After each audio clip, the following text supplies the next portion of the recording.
Gracias, Canarias, por estar con nosotros, por vernos, por acompañarnos y por, de verdad, estando ahí, que ustedes sepan que nos hacen felices y hacen más útil y necesario, pues, nuestro trabajo. Me van a permitir que hoy empiece dando la bienvenida a alguien a quien le tengo mucha estima. Hace unos minutos recordaba que verla a ella junto a Esaú Hernández en esta mesa era un manojo de porque por un lado Esaú, que se nos iba por los cerros de Úbeda. Esaú, si me está viendo, te mando un beso muy grande, amigo. Y por otro lado, Lidia, que venía y llegaba tímidamente a una tertulia como esta, en la que, por cierto, todo se ha dicho, Óscar. Mientras Esaú y Lidia se batían el cobre contigo y conmigo en esta mesa, David Cuesta estaba retenido por la justicia y la policía coreana o vietnamita hasta tal punto que le retiraron el pasaporte. Y es que todos tenemos un pasado. Hombre, unos lo tenemos más oscuros que otros.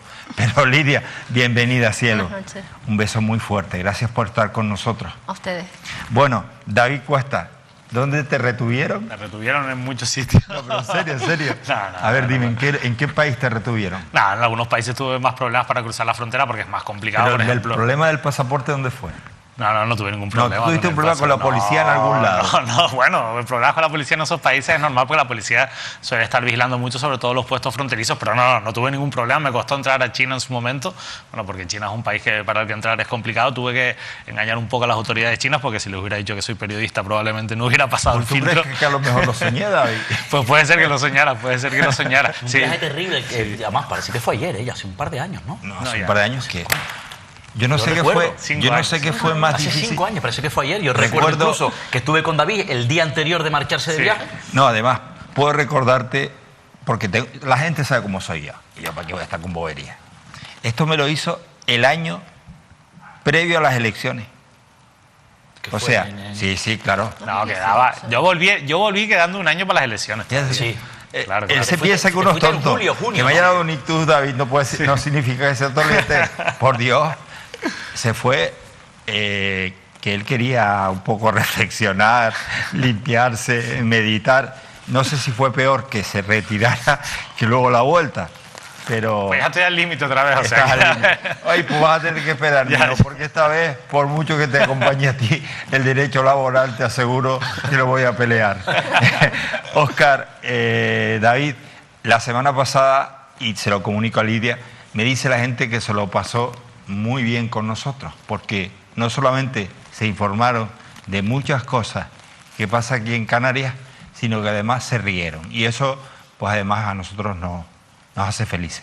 Así que no solamente les vamos a pedir que se rían, que lo pasen bien, sino que además participen, que lo hagan a través de Twitter, que madre mía, la que se lió cuando pusimos el vídeo de Ana Dorta, que hoy lo repetiremos con mucho cariño. Y porque la repercusión tremenda en las redes, que fue abrumadora, la fuerza que tuvo efectivamente la presencia, la entrevista que se le hizo al colectivo de médicos en Canarias, fue terrible. La verdad que sí. Así que gracias a todas las personas que participaron a través de nuestra cuenta de Twitter o nos etiquetaron y generaron conversación en esta red social, porque, insisto, ayudó a los médicos y también a nosotros. Y, por supuesto, ese es el número de WhatsApp para que envíen sus mensajes y los publiquemos aquí en directo. Señores, si les parece, vamos a empezar nuestro recorrido, que hoy va por todo el archipiélago, pero vamos a iniciarlo en el sur de la isla de Tenerife, concretamente en Adeje, David. Sí, porque bueno, lo contamos la semana pasada en nuestra web, mirametv.com, el pasado jueves, y es que era una noticia que llevamos mucho tiempo esperando, prácticamente casi 2 años, desde que los vecinos de la comunidad Galaxia, en la avenida Rafael Puig, en el pleno centro de las Américas, en el municipio de Adeje, donde comienza el municipio de Adeje, pues presentaron en el gobierno de Canarias una petición para revisar de oficio en junio de 2020 las licencias del Monkey Beach Club, esa sala de fiestas que se encuentra justo delante de la playa de Troya y que ahí están viendo. Bueno, pues casi 2 años después, por fin ha culminado culminado ese expediente, o estamos llegando casi al culmen de ese expediente, porque la máxima autoridad, digamos, jurídica de esa Consejería de Transición Ecológica, la Secretaría General Técnica, ha emitido un informe en el que dice, el que propone anular las autorizaciones de ampliación de ese Beach Club, de ese Monkey Beach Club de Adeje, por violar la ley de costas. Esto es muy importante porque este paso que da la Secretaría General Técnica, además de ser un paso complicado, valiente y difícil porque estamos hablando de que lo que está diciendo es, oiga, las licencias que en su momento les dimos y que permitieron a los empresarios del Monkey Beach ampliar ese edificio, ese Beach Club delante de la playa de Troya, son ilegales, van en contra de la ley de costas. Eso lo dice la Secretaria General Técnica de la Consejería de Transición Ecológica, el gobierno. El propio gobierno. El mismo gobierno que le dio las autorizaciones, donde todavía están los mismos técnicos. No el mismo. Bueno, políticamente sí. Vale, sí. Políticamente ha habido un cambio, evidentemente, ahora está el Partido Socialista, en aquel momento era Coalición Canaria. Pero los técnicos que informaron en aquel momento y dijeron que era legal, siguen estando. De hecho, dentro de este expediente, uno de los departamentos, uno de los servicios que en su momento informó a favor de esas licencias, volvió ahora a hacer un informe diciendo que esas licencias estaban bien concedidas. Y a pesar de todo, la Secretaría General Técnica, con un criterio que además es el mismo que mantiene, por ejemplo, el perito judicial en la causa penal, por la que hay 3 imputados por esta cuestión, ha decidido tirar para adelante y decir que aquello es ilegal. Y lo dice por una cuestión muy sencilla, y es porque los usos del Monkey Beach no son convenientes para la playa. Esto, más allá del término jurídico, yo creo que es algo que se puede entender desde el sentido común. ¿Es conveniente para una playa un servicio de una sala de fiestas como el Monkey Beach? Tenemos que pensar en algo muy claro. El Monkey Beach no es el típico chiringuito de playa que hay en muchas playas de España. Por ejemplo, las Teresitas. Por ejemplo, las Teresitas, en las que tú te levantas de la arena, vas al chiringuito, pides una consumición y te vuelves a la arena. Y mientras tanto, de fondo, a veces escuchas, pues, por ejemplo, Celia Cruz, que el próximo lunes empieza la serie en Mírame Televisión, que muchas veces suele ser música, sobre todo en Canarias, de nuestros chiringuitos. Eso no es el Monkey Beach. El Monkey Beach es una sala de fiestas, donde se organizan fiestas privadas, donde para entrar tienes que pagar una entrada, donde hay una persona de seguridad en la puerta que decide o no si puedes entrar. Es una sala completamente privada que no presta ningún servicio a la playa, sino que simplemente... O sea, no hay duchas, no hay baños para limpiarte la arena. Lo que hace es aprovechar la playa para hacer negocio. Y eso la ley de costas no lo permite en esa zona de servidumbre. Pero según la información que tú publicas, el gobierno de Canarias, que había dado la luz verde para la ampliación, ahora dice que nanay de la China, que es ilegal. Que es ilegal. Esto ahora tiene que ir al Consejo Consultivo, que es un órgano que, como ustedes saben, depende del Parlamento de Canarias y que se encarga de resolver estas cuestiones porque es un informe que es preceptivo y lo tiene que pedir al Gobierno de Canarias y el Consejo Consultivo pues dirá lo que estime. Pero David, ¿por qué dices tú que ha sido una decisión valiente? Primero, por lo que te acabo de comentar de que es ir en contra de lo que ya habían dicho algunos técnicos de esa misma consejería.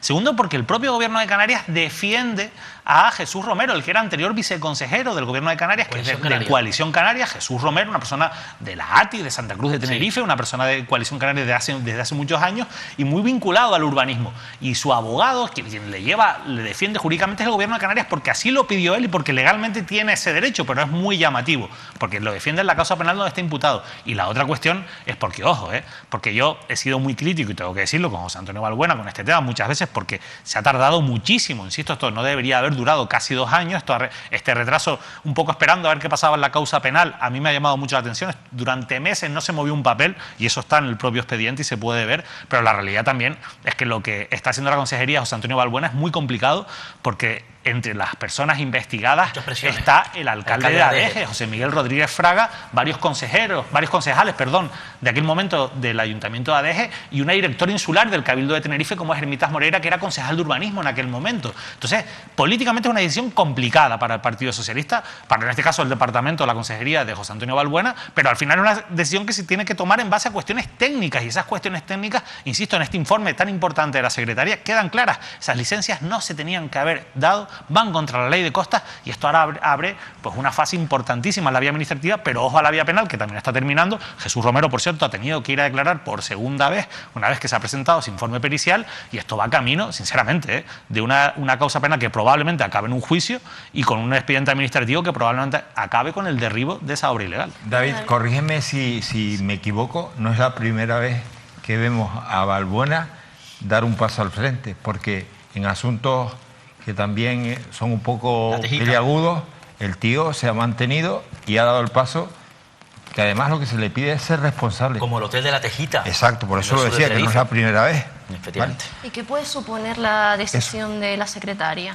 Lo que supone ahora es que el Gobierno de Canarias o la Consejería está obligado a mandar ese expediente y ese informe, esa propuesta de la secretaria al Consejo Consultivo. El Consejo Consultivo tiene que emitir también un dictamen jurídico en el que decide si está de acuerdo con lo que dice la secretaria o no.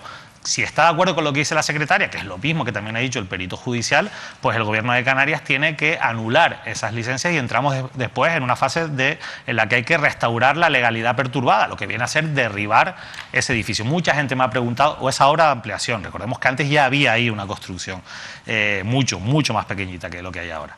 La gente me ha preguntado, bueno, ¿y eso quién lo va a pagar? Bueno, eso de entrada lo tiene que pagar, o sea, si hay que hacerlo, lo tienen que pagar las personas que han cometido una infracción. Pero en este caso, como es la propia administración que les ha dado esas licencias en su momento, yo estoy seguro de que los empresarios van a pelear por conseguir indemnizaciones. Pero hay una cuestión clave y es la causa penal, porque igual que ocurrió en el Mamotreto, si en la causa penal los acaban condenando, hay responsables penales, no solo les condenarán a las penas de cárcel y de inhabilitación que correspondan, sino también a que tengan que pagar de su bolsillo el derribo de esa obra ilegal. Pero claro, eso es aventurarnos mucho, pero bueno, es un poco los escenarios que se plantean. Yo entiendo más, efectivamente, y hay una clave más política, como decía David. Yo me imagino las presiones que habrá estado recibiendo, que estará recibiendo, ya será su responsabilidad, ¿no? Recibir presiones o evitar las presiones. El propio Balbuena, primero... Pues ha demostrado, claro, desde luego, no ceder a las presiones. No, es que lo que tiene que hacer es su responsabilidad. Ni él ni los técnicos. Es su responsabilidad del interés público. Primero, las presiones del sector ese del PSOE. No olviden que ese sector del PSOE en el sur de Tenerife, ADG, manda mucho en el partido en Canarias. Ya saben que el presidente es José Miguel Rodríguez Fraga, tiene una influencia en la dirección regional importante, y luego Rodríguez Fraga a su vez puede recibir también cierta presión de ese pequeño grupo de empresarios que está al frente del Monkey, porque como saben ustedes tienen interés fuerte históricamente, turísticamente hablando en el sur, y tienen históricamente una afinidad importante al alcalde de ADG. Pero Óscar, te pregunto yo, vamos a ver, y no puede ser que hayan dicho, oye, es que lo hemos hecho mal. Aquí los técnicos dijeron en su día que sí, y es no, y sencillamente vamos a recular. Pero lo curioso, lo que no puede ser llamativo es que un día sí, otro día no. Pero bueno, tú cometes una ilegalidad y para eso están las medidas correctivas. Oye, pues te has metido la pata. Que habría que preguntarse también por qué los técnicos dijeron en un momento que sí y ahora que no. Claro, eso es llamativo, efectivamente, ¿no? Eso es un hecho sustancial y relevante. David? Sí, bueno, yo me he hecho... Porque los técnicos en su día yo entiendo ya para terminar que aquí ha habido en todos los protagonistas, los actores, entre ellos y entre todos, muchas presiones, sin lugar a dudas. Bueno, sin duda, insisto, o sea, al final estamos hablando de que hay muchísima gente implicada y muchas cosas muchas cosas que vamos a seguir contando y que sabemos en las que estamos trabajando, porque al final aquí se ha destapado, es como un pequeño ejemplo que demuestra que existe pues una red urbanística mucho más grande en Canarias, donde diferentes personas de diferentes ámbitos de la administración pública y del sector privado se unen para tener beneficios económicos y dar pelotazos como haya sido. Pero claro, al final yo me quedo con la pregunta de Lidia. ¿Qué puede pasar ahora? Vale, ya sabemos. Pero vamos a ponernos en lo peor. Oye, pues lo peor es que se declare ilegal y que definitivamente haya que derrumbarlo. Vale, se derrumba y ¿quién paga esa destrucción? Y después, imagínense que además de que se derrumbe, lógicamente quienes al parecer hicieron, abro y cierro comillas, al parecer lo hicieron todo bien, digan, oye, pues yo estoy perjudicado. O sea que al final el gobierno de Canarias va a tener que pagar supuestamente la destrucción, la demolición, y por otro lado tendrá que pagar la indemnización.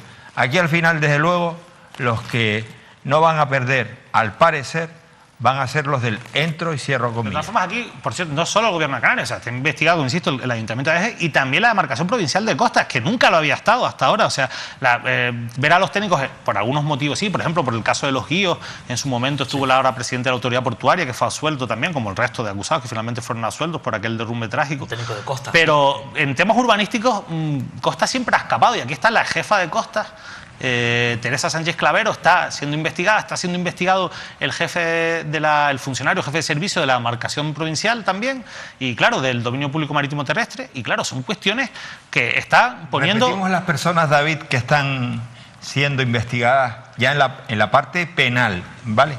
Que no tiene nada que ver con esta cuestión que David ha avanzado, pero que sí, indirectamente. Las personas implicadas serían...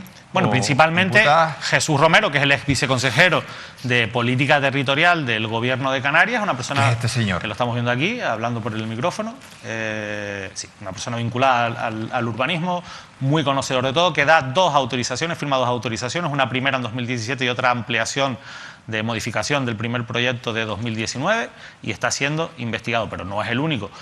Junto a él está José Miguel Rodríguez Fraga, porque al final no deja de ser el alcalde, es la máxima autoridad del Ayuntamiento de Adeje, y aunque junto a él está investigada toda la Junta de Gobierno de aquel momento, evidentemente a nadie se le escapa que no tiene el mismo valor o la posición que pueda tener el alcalde que el que pueda tener un concejal de un área en la que no tenga ningún tipo de relación con el urbanismo, más allá de la posible responsabilidad por haber votado a favor de esas autorizaciones en una Junta de Gobierno. Pero es que después está Hermitas Moreira, que sí que es importante porque era la concejala de urbanismo entonces, y ahora es directora insular de Desarrollo Económico del Cabildo de Tenerife.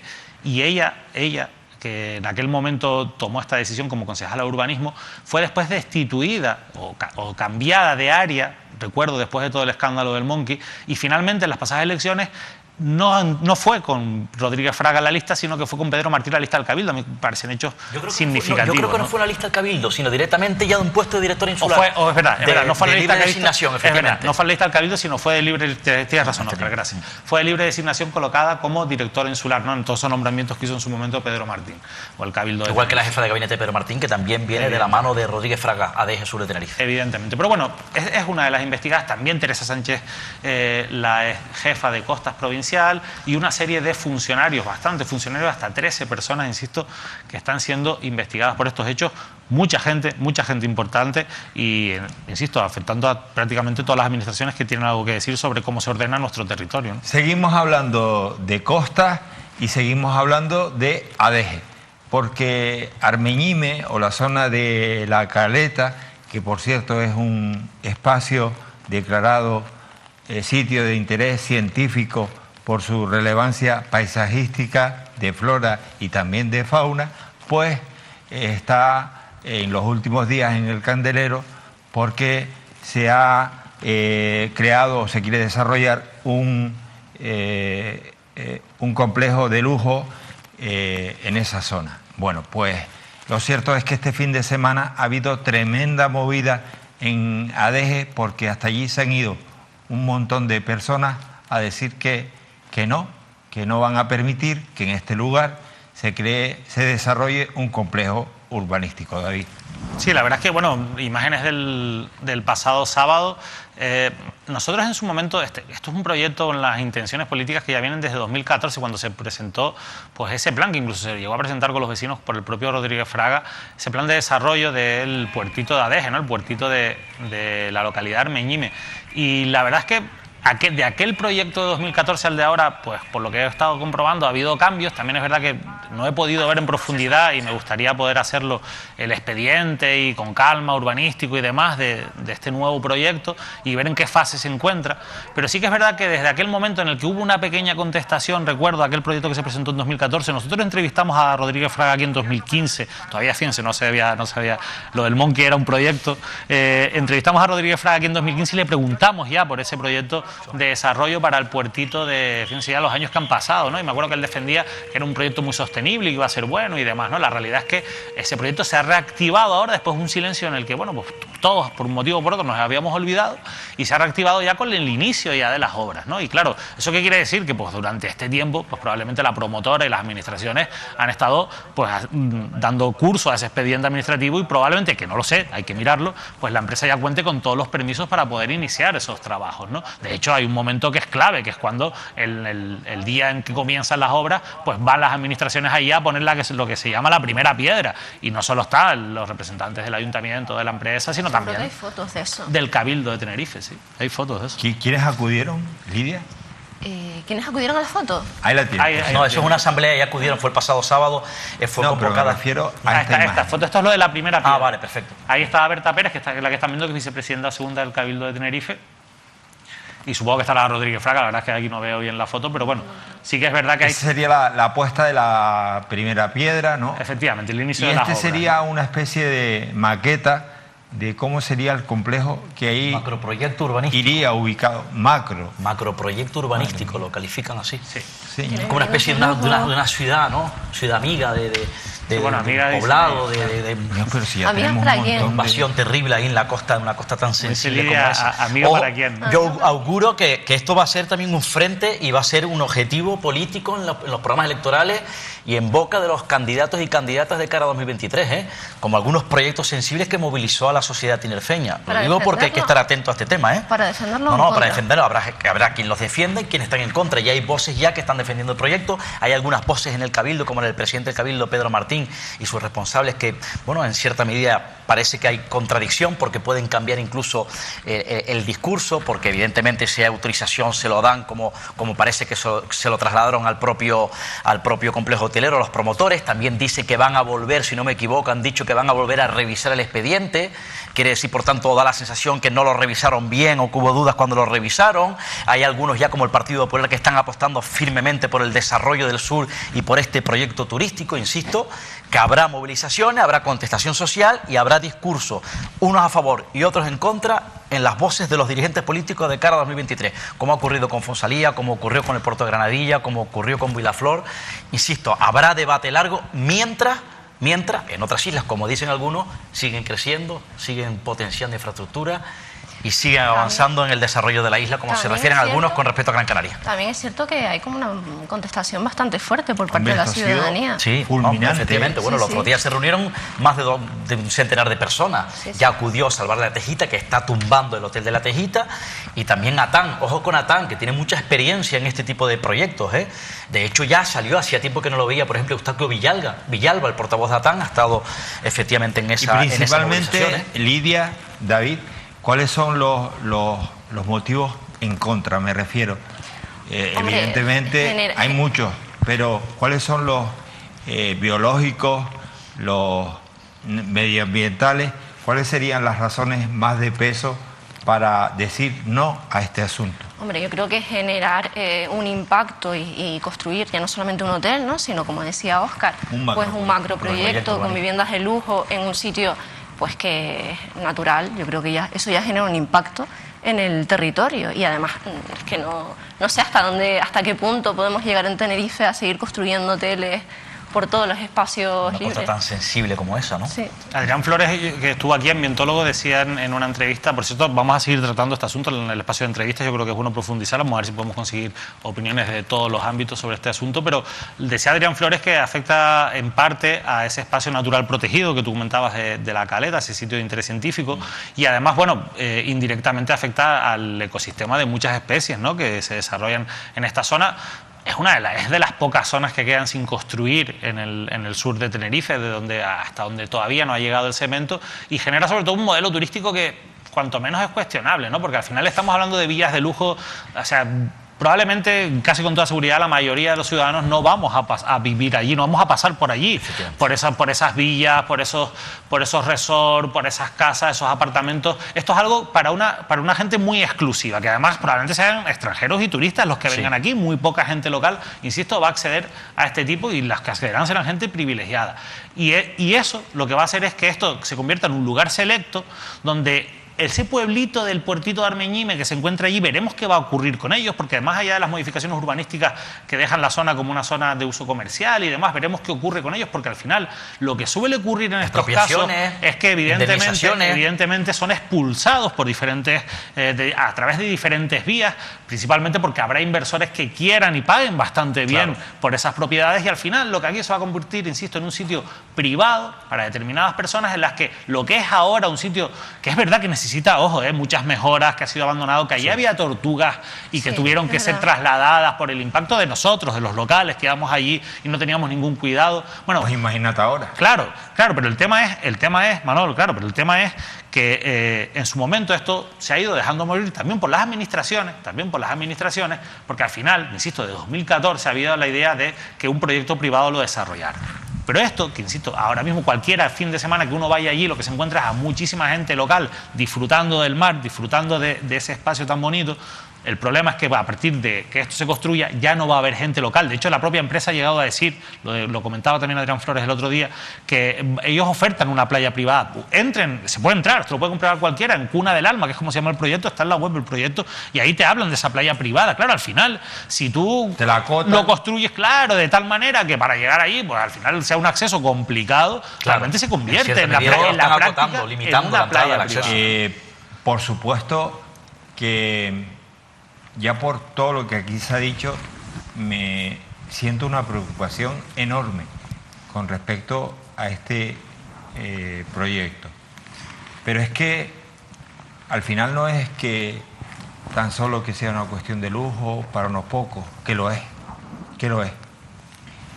También porque no dejará de ser un espacio que ya no podremos disfrutar abiertamente, porque lógicamente se encargarán de acotarlo para que parezca una zona privada, una playa de unos pocos. Pero sí me preocupa algo que considero que es todavía peor, y es que, como decía Lidia, ¿dónde está el límite? ¿Cuándo vamos a saber parar? Porque dices tú, oye, mientras haya dinero, al final, esto no lo venden rápido, dice, no, esto va a generar un montón de puestos de trabajo, esto es riqueza, esto... Sí, pero al final, ¿cuántos lugares hemos visto donde se ha facturado un montón, donde se ha generado un montón de riqueza y después, desgraciadamente, viene una crisis como la de la pandemia o vienen otras cuestiones y no ha habido el desarrollo de un modelo económico que al final, si vivimos de estos 4 huevos, se nos vira un poco la cesta y a tomar por culo los huevos? Entonces, ¿dónde está el hasta aquí? ¿Dónde está el modelo de desarrollo sostenible? Ya es suficiente. Insisto en lo que comentaba Lidia, porque vale que puedan ser complejos muy bonitos, muy lujosos. Oye, pues que venga turismo, que se gaste en cada establecimiento 10.000 euros. Perfecto. Pero ¿y dónde quedamos los isleños? ¿Dónde quedamos los de aquí? ¿Dónde quedan esas familias que han nacido y viven ahí? Y después, ¿dónde queda nuestra isla? ¿Dónde queda el desarrollo para nuestros hijos? Porque si al final lo vamos a hipotecar todo, pues nada, pues sigamos construyendo, ¿vale? Y además el tipo de empleo y el tipo de turismo en que se quiere invertir, ¿no? Porque la mayoría de turistas vienen a todo incluido, o sea que también será para un grupo muy selecto de turistas que vengan a Tenerife. ¿Y qué pasa con esos trabajadores, ¿no? Que al final, claro, ¿qué es lo que está ocurriendo? Que no pueden pagarse un alquiler, no pueden pagarse, porque tenemos que hablar de ese problema de la gentrificación, y lo que está causando Las Palmas de Gran Canaria es tremendo. O sea, la gente de las casas cercanas a las canteras, o sea, la población local ha sido completamente expulsada. Bueno, pues eso poco a poco es lo que va a pasar en el sur, ya está pasando, lógicamente, en el sur de Tenerife, donde esos trabajadores tienen que desplazarse, como están las carreteras actuales del área metropolitana, desde el norte de la isla de Tenerife, para ir a trabajar al sur, con todos los problemas y la contaminación que eso conlleva, porque no pueden alquilar un piso en la zona turística del sur. Claro, el otro día veía a un representante del sector turístico en un programa de la televisión canaria en Fuera de Plano, y era tremendo, ¿no? Porque un poco lo que él venía a defender, no recuerdo el nombre ahora y me disculpan, pero lo que él venía a defender es que esto es lo que pasa en todos los lados. Sí, pero cuidado, nosotros estamos a tiempo de evitarlo, y somos una tierra muy singular. Canarias es un espacio muy singular, con una riqueza y una biodiversidad única. No somos cualquier lado, y porque pasa en cualquier lado o en todos los lados no quiere decir que sea lo que queramos para nuestro territorio, y si podemos evitarlo habrá que intentar evitarlo con las herramientas que tengamos, y una de ellas es la movilización social. Nos vamos con algo que avanzaba David Cuesta cuando hablaba de los chiringuitos, concretamente de ese nuevo chiringuito, el Monkey Beach. Celia Cruz, que nada tiene que ver con el Monkey, sino porque si hay una música que a nosotros nos suena muchísimo, es la música de Celia. Celia significa mucho, incluso para el carnaval de Canarias. Pues Celia vuelve, ahora a modo de serie, con su vida, con su historia. Aquí en Mírame, el próximo lunes estrenamos la serie Azúcar. Celia Cruz aprendió que la vida no siempre es un carnaval. A mí también me gusta cantar.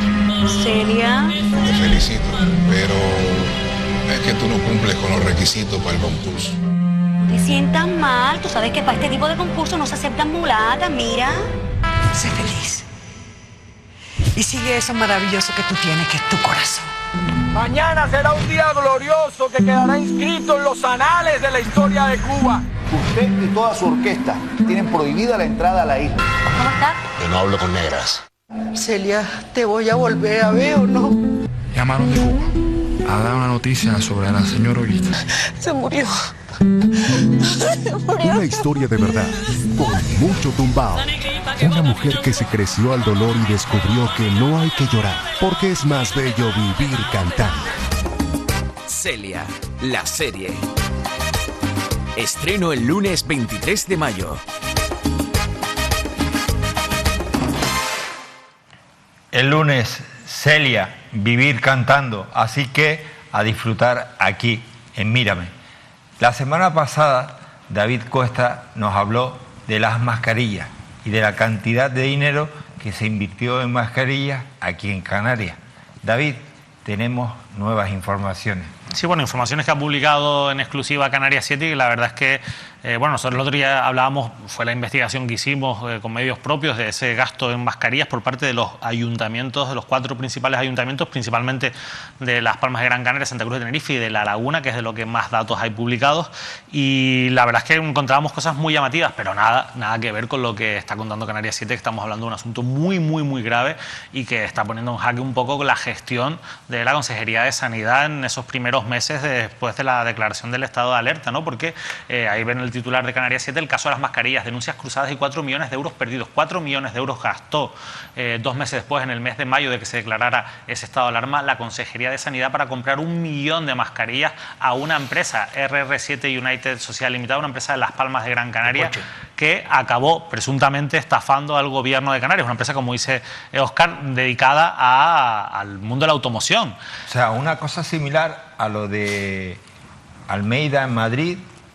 Sí, sin las comisiones o de momento no. Sin las comisiones. Sí, y sobre todo porque aquí las mascarillas nunca llegaron como tales. Llegó una partida en su momento que se detuvo en aduanas porque eran falsas. Sí. De hecho, no solo defectuosas, eran falsas. O sea, eran unas mascarillas que no servían. Fue lo único que llegó. Nunca llegaron las mascarillas reales que se encargaron. ¿Cuál es la historia que cuenta Canarias 7? Bueno, pues la historia que cuenta es que, porque hay que decir que en aquella época es verdad que era difícil conseguir mascarillas, que muchas empresas, lo contábamos nosotros con ejemplos claros el otro día de los ayuntamientos, muchas empresas que trajeron las mascarillas no tenían nada que ver con el sector sanitario, algunas nada que ver con el sector comercial. Bueno, pues es el caso de esta empresa, que sin tener nada que ver con esos sectores, pues era una empresa que formada por, digamos, esos conseguidores que ofertaban, pues, o eran capaces de traer mascarillas en esa época tan complicada. El problema es que nunca trajeron esas mascarillas pactadas. Son 4 millones que gastó el gobierno de Canarias, que además pagó por adelantado, sin ningún aval, sin ninguna garantía de que se devolvieran esas mascarillas, como finalmente ocurrió. Nunca llegaron esas mascarillas, llegaron unas mascarillas procedentes de Etiopía, insisto, que fueron retenidas en aduanas por ser falsas, según ha publicado Canarias 7. Lo más importante es que esto se sabe ahora también porque lo está investigando la Fiscalía, porque lo ha denunciado también un empresario de Gran Canaria, y porque se lo está investigando la Fiscalía, que investiga a la empresa por una presunta estafa al gobierno de Canarias y al gobierno canario y al Servicio Canario de Salud también, ojo, por posibles delitos de prevaricación y malversación, entre otras cosas, por no haber denunciado en su momento estos hechos en la causa penal. Es verdad que el gobierno de Canarias ha abierto un expediente administrativo y ha decidido anular estos contratos, lo mismo que en su momento hablamos para el caso del Monkey Beach, una revisión de esos contratos, pero en este caso anulando esa compra, lógicamente porque nunca llegó el material, no, el servicio no, el suministro no se llevó a cabo. Si pagaste 4 millones y ahora las mascarillas no existen, no están. Hombre, es un poco lo que le reprocha a la Fiscalía, es que esto lo tenían que haber llevado a la vía penal. La Fiscalía, en cualquier caso, está investigando y ha pedido documentación, según publica Canarias 7, de cómo fueron esas negociaciones, de todos los papeles que se intercambiaron y demás, para ver qué pasó, ¿no? Porque el gobierno de Canarias, después de todo esto, después de que no le llegan las mascarillas, volvió a negociar con la misma empresa para traer mascarillas de nuevo. O sea, que hay cosas aquí. No solamente no te llegaron la partida de 4 millones de euros. 4 millones de euros. No te llegaron o te llegaron defectuosas, sino que encima volvieron a negociar. Sí, volvieron a negociar. ¿Y esta vez llegó el material? No, esta vez esa negociación no quedó en nada, pero sí que es verdad. O sea, me estafas y vuelvo a que me estafen. Exacto. Y eso es lo que quiere aclarar la Fiscalía. Claro, hay muchas incógnitas, muchas dudas en el grueso, en el trasfondo, efectivamente, de ese proceso de negociación del gobierno con esa empresa, insisto, cuyo objetivo, finalidad, como ha trascendido efectivamente, lo lo publicaba en exclusiva el Canarias 7, dedicada a la automoción, en este caso al automovilismo, a los coches en Gran Canaria. ¿Quién está detrás? La verdad que no lo sé, hay un nombre que ha trascendido en Gran Canaria, que parece ser que es el hombre que negoció, hay otro hombre que es el que da la cara, parece ser, en este caso de la empresa, pero no recuerdo los nombres, sí que los ha publicado el Canarias 7. Y por otro lado, ahora ya, bueno, el caso ya Coalición Canaria desde la oposición, el propio José Alberto Díaz Estebanes ha pedido al gobierno de Canarias que dé cuenta de ese informe en la Cámara Regional, ha registrado un escrito en el Parlamento y el propio diputado de Coalición Canaria, el portavoz de Sanidad, el grupo de Coalición Canaria, el propio Estebanes, ha pedido o ha preguntado, ha planteado qué tiene que decir sobre esto. Primero, el consejero de Sanidad, Blas Trujillo, pide qué tiene que decir sobre esto el actual director del Servicio Canario de Salud, Conrado Domínguez, pide, porque efectivamente esa fecha es clave, la que dice David se prolonga en el pasado, pide también o pregunta qué tiene que decir sobre esto Julio Pérez, que fue consejero transitorio de Sanidad, y qué tiene que decir sobre eso Antonio Olivera, que es el actual viceconsejero de la Presidencia, que fue durante un tiempo director del Servicio Canario de Salud cuando el propio Julio Pérez era el consejero de Sanidad. Son preguntas, planteamientos que hace Coalición Canaria desde la oposición. Lidia,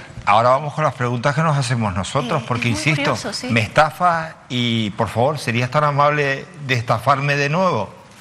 Sí, la verdad es que la pregunta que hiciste antes yo creo que es la pertinente, ¿no? ¿Quién está detrás y qué intención tenía el gobierno de Canarias de volver a negociar unas mascarillas con alguien que te ha estafado?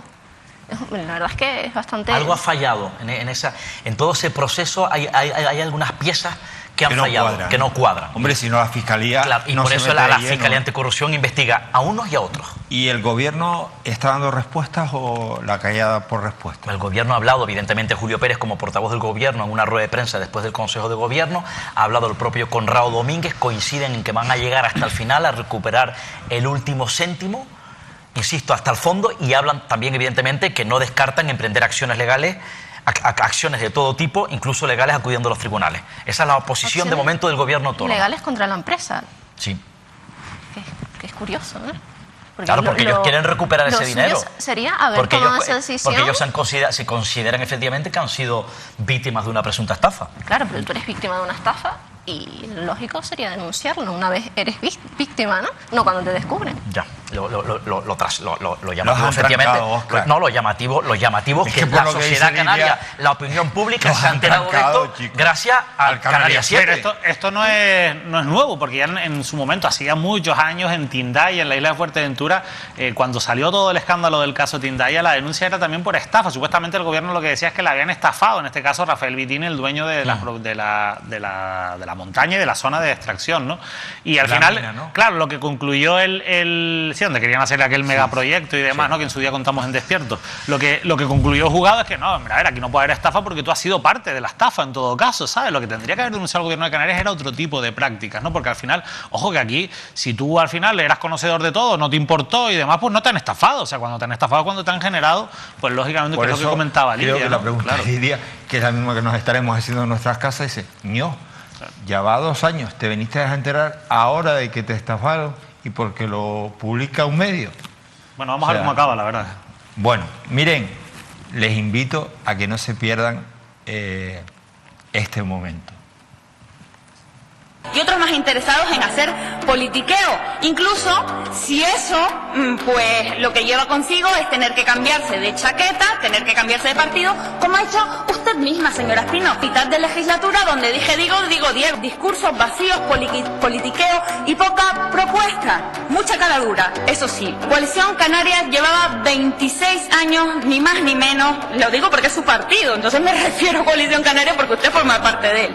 Porque hay quien pretende vivir continuamente de la política y está muy apegadita al sillón. Yo antes de llegar aquí, de ser diputada, estuve 20 años cotizando, trabajando en la empresa privada, señora Santana, 20 años. A usted el único trabajo que se le conoce es haber trabajado en una empresa de trenes ficticios, porque nunca existieron los trenes en la isla de Gran Canaria, a la que llegó enchufada por el señor Román Rodríguez, su mentor, cuando usted militaba en Nueva Canarias, señora Santana, y... Sí, señoría.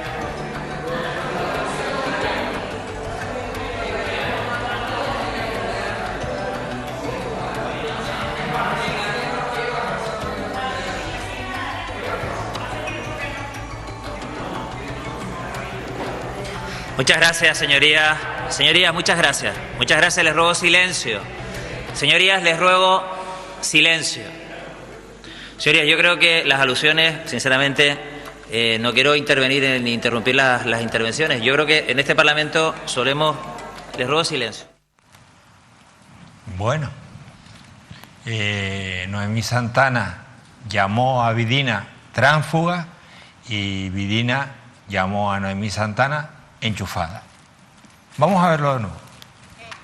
Consigo es tener que cambiarse de chaqueta, tener que cambiarse de partido, como ha hecho usted misma, señora Espino. Mitad de legislatura donde digo, discursos vacíos, politiqueo y poca propuesta. Mucha cara dura. Eso sí, Coalición Canaria llevaba 26 años, ni más ni menos. Lo digo porque es su partido, entonces me refiero a Coalición Canaria porque usted forma parte de él. Porque hay quien pretende vivir continuamente de la política y está muy apegadita al sillón. Yo antes de llegar aquí, de ser diputada, estuve 20 años cotizando, trabajando en la empresa privada, señora Santana, 20 años. A usted el único trabajo que se le conoce es haber trabajado en una empresa de trenes ficticios, porque nunca existieron los trenes en la isla de Gran Canaria, a la que llegó enchufada por el señor Román Rodríguez, su mentor, cuando usted militaba en Nueva Canarias, señora Santana, y... Sí, señoría.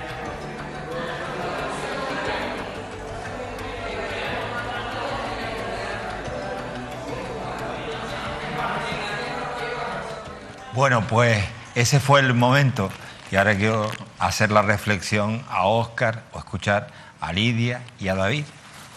No, yo en primer lugar, yo estaba pensando ahora, Manolo, cuando hablabas rápidamente, yo no sé, está claro que aquí hay una estrategia muy clara, una fijación de Coalición Canaria de tambalear, en este caso, la figura de Noemí Santana, porque tambaleando la figura de Noemí Santana, tambalean el gobierno de Ángel Víctor Torres y el primer objetivo es la propia consejera de Asuntos Sociales, como se puede comprobar ahí, porque Vidina Espino ya forma parte de Coalición Canaria. En segundo lugar, a mí me parece esta imagen típica propia de un patio de colegio o de un circo, ¿no? O sea, Coalición Canaria intenta tambalear... Sí. Claro, la fijación, el objetivo político de Coalición Canaria es la propia Noemí Santana. Pero ¿tiene lógica o no? Tambaleando, bueno, su gestión hace agua, está claro.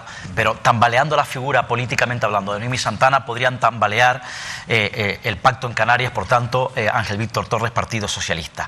Eso en primer lugar. En segundo lugar, a mí me parece, Manolo, que esa imagen concreta, pues lo que estará pensando la opinión pública, la ciudadanía, típica de un patio de colegio, típica de un circo. Yo creo que ellos pensaban... Y que por eso les paguen. Claro, pero yo creo que ellas pensaban que estaban en una cafetería, en un bar, que ni eso, o estaban en una tertulia de radio, en un plató de televisión.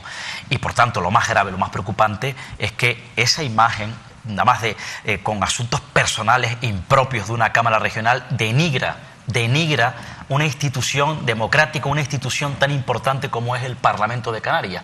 Y fíjense además también en la situación incómoda, la tarea difícil que tiene que asumir y que asumió, yo vi el vídeo completo, el propio presidente del Parlamento, que es la segunda autoridad de Canarias. Yo creo que evidentemente Noemí Santana y la propia Vidina Espino, insisto, han protagonizado una escena típica de un patio de colegio. ¿Qué pensarán esta noche viendo esa imagen, Manolo, aquellos ilustres históricos diputados parlamentarios que ha dado Canarias, ¿no? Viendo esta imagen, insisto, en este momento ante un escenario tan terrible donde ellos presumen que esa es la casa de todos los canarios. Óscar, yo más que qué pensarán los ilustres, porque algunos Dios los tenga en su gloria, efectivamente, debes de pensar qué pensará cualquier padre o madre de familia, cualquier joven buscando trabajo, con lo ideal que sería que un trabajador se llevara 3.000 euros al mes. O 4.000. O 4.000. No, 3.000 no. 3.000 y pico, 4.000, incluso más. Coño, pues si asumen portavocía y comisiones. Enchufado, tránsfuga, gandula, gandul. Por ejemplo, si eso es lo necesario para estar ahí, sobran. Sobras tú y, oye, pues hagan un casting y avísenme. Que claro. Igual Además, son personas bastante jóvenes. Una media de edad bastante joven. Sí, pero una consejera de Derechos Sociales de la comunidad autónoma, depende de ella la calidad de vida, el futuro de la gente en Canarias, en una comunidad autónoma con un paro terrible, con una pobreza terrible, y la otra representa a la oposición. Representa a la oposición y va a representar probablemente algún cargo dentro de Coalición Canaria. También es cierto que el intento de tambaleo con Noemí tampoco es que sea novedad. Quizás lo novedoso es que dentro de un año va a haber elecciones y están igual un poco nerviosos. Sí, bueno, a mí es que todavía no sé de qué estaban hablando, bueno, se puede buscar, pero es que al final no están hablando de cosas que le interesen a los ciudadanos, que es lo peor de todo, están hablando de ellas mismas, ¿no? Y yo creo que ese es el problema de la política, cuando, claro, exacto, claro, no digo cuando que se personalizan las cosas, ¿no? Ellos hablan de esos asuntos que nada tienen que ver contigo, con ella, con él o con la gente que nos está viendo. Y mira viendo. que del área de Noemí Santana y cosas de las que hablar. Nosotros incluso ahora estamos trabajando en un asunto que es gravísimo, que es una cosa que le ha pasado a una persona sin ingresos prácticamente, que recibe unas pensiones y que ahora mismo se las han recortado. Estamos contrastando todo, hablando con la propia consejería, a ver qué es lo que ha pasado en ese caso. Pero como ese caso muchísimo, ¿no? Como decía Óscar, con unos datos de pobreza tremendos, que hay muchos debates interesantes que se pueden llevar al Parlamento antes que acabar en acusaciones personales. A mí me da mucha vergüenza estas imágenes. David, como en el Parlamento no se va a hablar de la vivienda en Canarias, que estaría bien, ¿vas a permitir que hable de un asunto que tiene que ver con San Isidro, con Granadilla y con una empresa Desocupa, que así se llama? Bueno, realmente, ¿qué está pasando, David? Bueno, pues que hay un edificio en el edificio Tabaiba, en Granadilla de Abona, que lleva pues ya meses ocupado por familias empobrecidas, lógicamente, por familias sin recursos, que en su momento entraron a ese edificio vacío, un edificio en el que estaba vacío, no es una primera vivienda, no era una primera vivienda de nadie, un edificio vacío, como los muchos edificios que hay vacíos, mientras hay gente que no tiene una casa digna, ¿no? Y no estoy justificando una práctica que evidentemente es ilegal, pero también es verdad que sí que la comprendo. Y creo que comprender las situaciones de las personas cuando toman decisiones tan complicadas como esta, yo creo que son importantes. La cuestión es que ese edificio, según se ha publicado, fue adquirido por un inversor hace como cosa de un año, que lo compró a sabiendas de que era un edificio que estaba ocupado y que ha contratado a una empresa que se dedica a desocupar edificios. Básicamente, de hecho, su nombre es Desocupa. Es una empresa que utiliza unas prácticas bastante violentas, entre ellas, por ejemplo, esa empresa ya se ha desplazado a algunas personas aquí y una de las cosas que han hecho es cortarles el agua a estas familias que se encuentran aquí. En ese edificio viven en torno a 40 niños aproximadamente. Ahora hablaremos, creo que, con el sindicato de inquilinas, que nos podrán dar más datos, pero sí que viven personas en una situación social muy clara, y esto lo saben las administraciones, ¿no? No se les ha encontrado una solución de habitabilidad, y lo que está ocurriendo es que ahora se tienen que enfrentar a una empresa que utiliza unos métodos muy, muy violentos para desocupar, violentos cuando está atentando contra cuestiones de la dignidad de estas personas, como es en este caso, insisto, cortarles el agua, ¿no? Además de todo esto, supuestamente se les ha hecho una serie de ofertas sin ningún tipo de garantías jurídicas, en base a ofrecerles un alquiler de 450 euros más agua y luz aparte. Muchas de estas personas probablemente ni siquiera puedan pagar un alquiler de 450 euros. Se les ha ofrecido incluso darles 1.000 euros si se van, pero este tipo de prácticas lo único que hacen es aprovecharse de la situación emocional y social, socioeconómica que tienen estas personas para intentar desalojarlas por una vía que no es la correcta. Recuerden, siempre importante decirlo, cuando se ocupa una vivienda que es la primera residencia, tú te vas de vacaciones y ocupan tu vivienda en la que vives, en la que haces tu vida, la desocupación es rapidísima, por vía judicial, rapidísima. Cuando las cosas no son tan rápidas es cuando se ocupan edificios en los que no vive nadie, como es el caso de este edificio, y donde también las personas que lo ocupan tienen unos derechos que tienen que ser respetados a la hora de llevar a cabo los procesos de desocupación, y que no pueden pasar por el chantaje que practica esta empresa, ¿no? Esto es un poco la realidad de esta historia. Evidentemente la empresa dice que no, que ellos lo que hacen es pues intentar por medios pacíficos llegar o conseguir esa desocupación, pero la realidad es que su historial está ahí. Es una empresa que ha dejado ya un rastro muy importante, y todos sabemos y lo hemos visto como sus prácticas lo que son prácticas violentas y que atentan, insisto, contra la dignidad de las personas que viven en esas viviendas. Tenemos con nosotros a Víctor Martín. Víctor, buenas noches. Tú eres miembro del sindicato de inquilinos de Tenerife. Esta realidad que ha contado David es cada vez más conocida porque se está difundiendo a través de los medios, pero lógicamente lo que a nosotros nos preocupa es la práctica de empresas como Desocupa, que son prácticas que no están permitidas, y que a mí me gustaría que describieras en el caso de este edificio cuáles han sido. Bueno, buenas noches a todos. Pues sí, la verdad que estamos en una situación sorprendente, relativamente sorprendente, porque nosotros ya, el sindicato de inquilinas, tuvimos que hacer una manifestación hace ya en el mes de febrero ante el Parlamento de Canarias, denunciando ya precisamente a estas empresas desocupa que estaban recibiendo subvenciones de dinero de la Unión Europea y también del Gobierno de Canarias. Y estamos destacando que esas prácticas de esas empresas, ¿cómo era posible que estuvieran recibiendo subvenciones públicas, ¿no?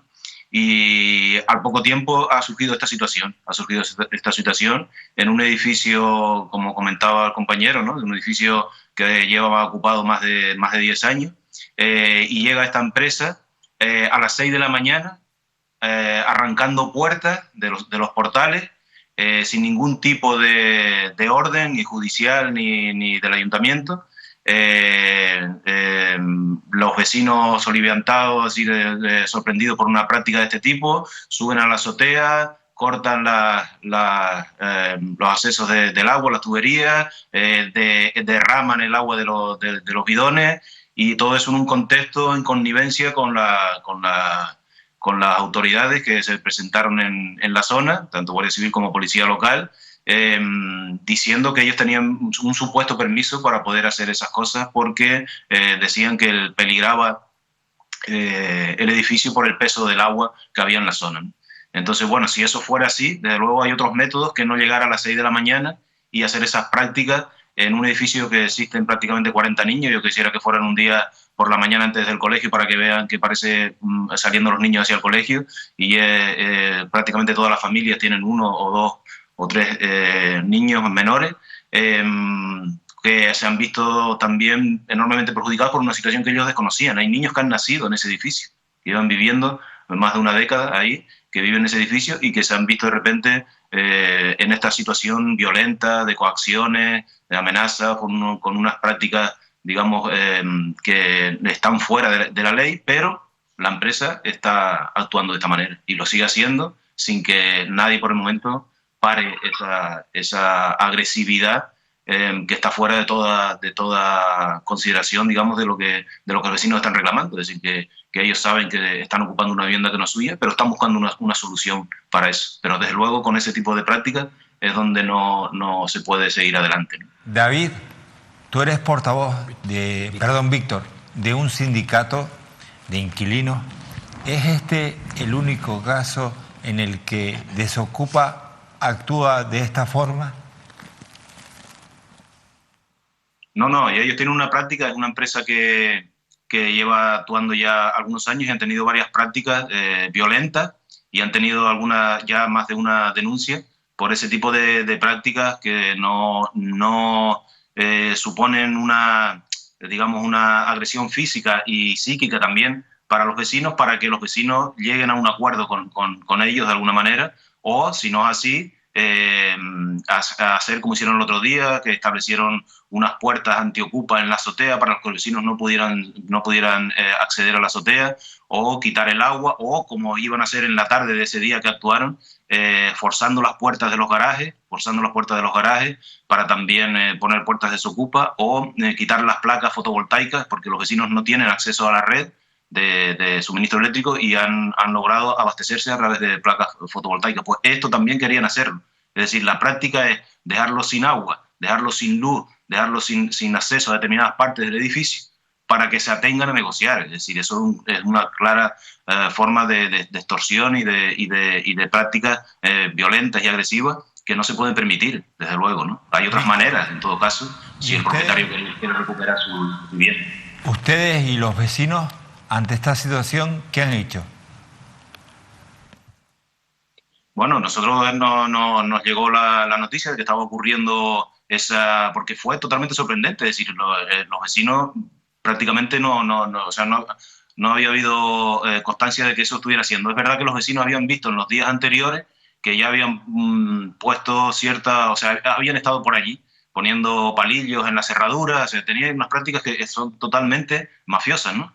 Pero no sabían de qué era eso, ¿no? Y claro, ya cuando actuaron esa mañana del miércoles ya se dieron cuenta de que esta era la práctica habitual de esta gente. Nosotros como sindicato de inquilinas, pues lo que hicimos es apoyarlos inmediatamente para que para que los vecinos que estaban ahí en una situación que no se explicaban, poder organizarse y atender a las demandas de aquel momento, que era un momento bastante tenso, ¿no? y empezar a organizar a los vecinos, dándole ayuda tanto jurídica, de asesoramiento jurídico, ¿no? Administrativa también, para presentar las correspondientes denuncias, y de solicitud también de apoyo a toda la comunidad de los vecinos y de los edificios también que están ocupados en San Isidro y en general a la sociedad canaria, para difundir rápidamente este tipo de prácticas y que la ciudadanía pudiera apoyar de alguna manera a estos vecinos que estaban pasando por esta situación tan poco habitual, ¿no? Víctor, te agradezco muchísimo tu intervención y hemos colaborado en parte con ustedes en dar a conocer pues esta denuncia pública. No, muchas gracias también, porque los medios, afortunadamente hay medios democráticos todavía en esta sociedad, y que se dé a conocer por esos medios democráticos y dejar hablar y ver la versión, por lo menos, de la parte que en este caso ha sido víctima, ¿no? Para poder explicar lo que está pasando allí, con un problema real de la vivienda que existe en Canarias, y que esta lucha de estos vecinos puede ser un antes y un después para que realmente tanto las autoridades como la ciudadanía comprendan que este problema es un problema de la situación social que existe en las islas y que hay que aportar soluciones, y que tanto los vecinos también como el sindicato está también por aportar esas soluciones, que no pasan evidentemente por esas prácticas abusivas totalmente que están desarrollando este tipo de empresas que son mafiosas y fascistas, ¿no? A la vez. O sea, están conformadas con esos dos elementos de una sociedad que no debería existir en estos momentos, una sociedad del siglo XXI en las islas, ¿no? Gracias, Víctor. Miren, esta es una realidad y nosotros siempre queremos agarrarnos a la realidad, pero intentar verla también bajo otro prisma. Y ahí la verdad que juegan un papel muy bueno los amigos de Abu Bucaca.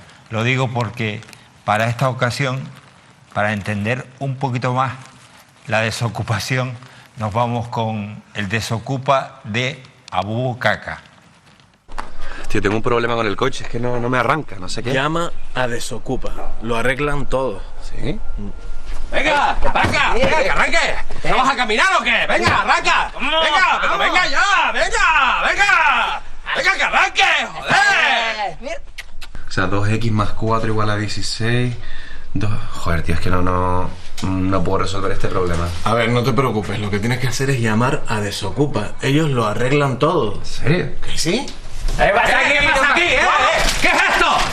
A ver, tranquilo, tú tranquilo. Ahora nadie sabe quién es Like, ahora nadie sabe quién es Like. ¡Que te despeje! ¡Que te despeje! Tío, tengo un problema con el telescopio, le faltan piezas, no tiene bien la lente, no funciona. Llama a Desocupa, que te lo arreglan todo. A esa gente no la llamo más ya, de verdad, por favor. Es más, voy a esperar a que lo arregle la justicia. Estoy de acuerdo. Venga.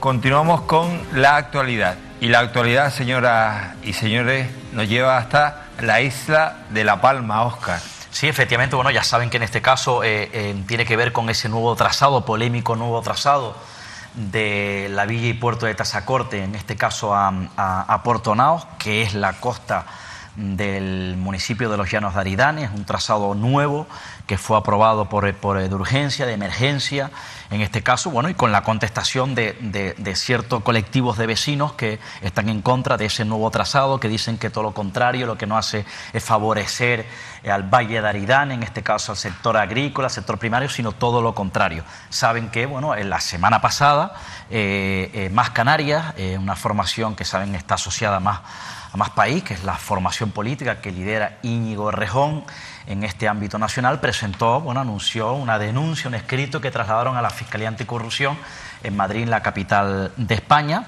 donde señalan efectivamente ciertas dudas, ciertas sospechas sobre ese trazado y el hecho de que se haya declarado de emergencia cuando consideraban que no era ese el procedimiento, ¿no? Y apuntan en esa denuncia efectivamente a la figura concretamente del propio presidente del Cabildo de La Palma, del Partido Popular, Mariano Hernández Zapata, donde ellos hablan o apuntan en ese escrito que se traslada a la Fiscalía de que se declaró de emergencia ese nuevo trazado y que favorecería supuestamente o presuntamente a los intereses del propio presidente del Cabildo. Apuntan a intereses de una empresa familiar del propio dirigente del Partido Popular, insisto, supuestamente en esa denuncia.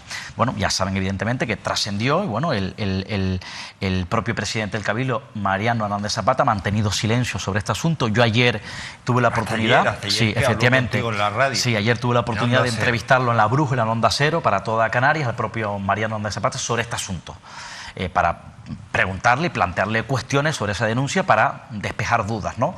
Le planteaba evidentemente, bueno, pues primero el hecho de que le parecía el contenido de lo que había podido visualizar de esa denuncia y de ese escrito.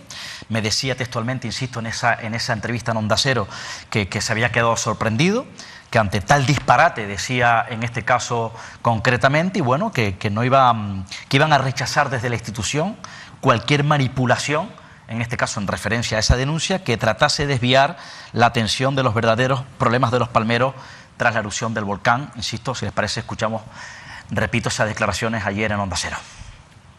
Bueno, la verdad que primero me quedo sorprendido, ¿no?, ante tal disparate y asunto. Creo que busca más que dar claridad o transparencia, busca estar a la palestra. Nosotros desde el Cabildo rechazamos cualquier intento de manifestación que pretenda confundir a los palmeros en un momento tan difícil, tan complicado, tan sensible como el que está atravesando la isla, que ahora mismo estamos volcados, de verdad que volcados en plena recuperación.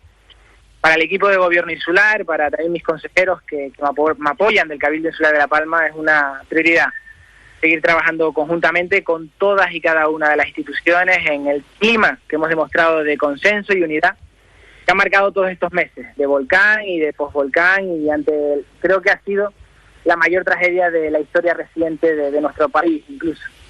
Y entrando en harina, la carretera de la costa pues es una demanda fundamental y necesaria para la reconstrucción de nuestra isla, que cualquier palmero y persona que conozca La Palma entiende perfectamente la emergencia y ejecución de esta obra, que en todo caso está correspondiendo al Gobierno de España y que está avalada por los informes técnicos del Ministerio de Fomento.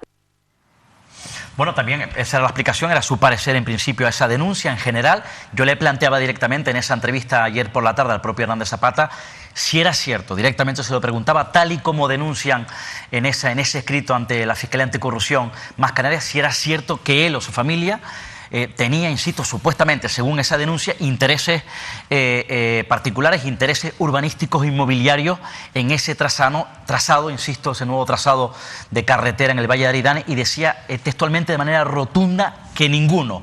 Decía además también que efectivamente, como ha explicado, que se trata de una obra de emergencia, que esa obra de emergencia está avalada técnicamente por el Ministerio de Fomento, por el Gobierno de España, y que de hecho es el propio Gobierno de España quien va a ejecutar, insisto, esa obra, repito, discutida y polémica. Insisto, negaba tajantemente que tuviese intereses urbanísticos e inmobiliarios en ese trazado. Ninguno. Ningún interés urbanístico en esa vía, que repito, a pesar de no tener ningún interés urbanístico en esa vía, es una vía que ha declarado de emergencia el Gobierno de España, que ha contratado el Gobierno de España y que va a ejecutar el Gobierno de España. Bueno, esa ha sido la conversación, estos han sido los datos y ahora continuamos con más asuntos, porque de La Palma nos vamos hasta Gran Canaria, concretamente hasta Güímez. El próximo viernes a las 8 de la tarde descubrimos más sobre Agüimes a través de su alcalde, Óscar Hernández. La villa de Agüimes, en la comarca suroeste de Gran Canaria, se ha convertido en un municipio de referencia en el archipiélago, por su historia, cultura, sus paisajes y por su proyección de futuro. El alcalde de Agüimes en la televisión de las Islas Canarias.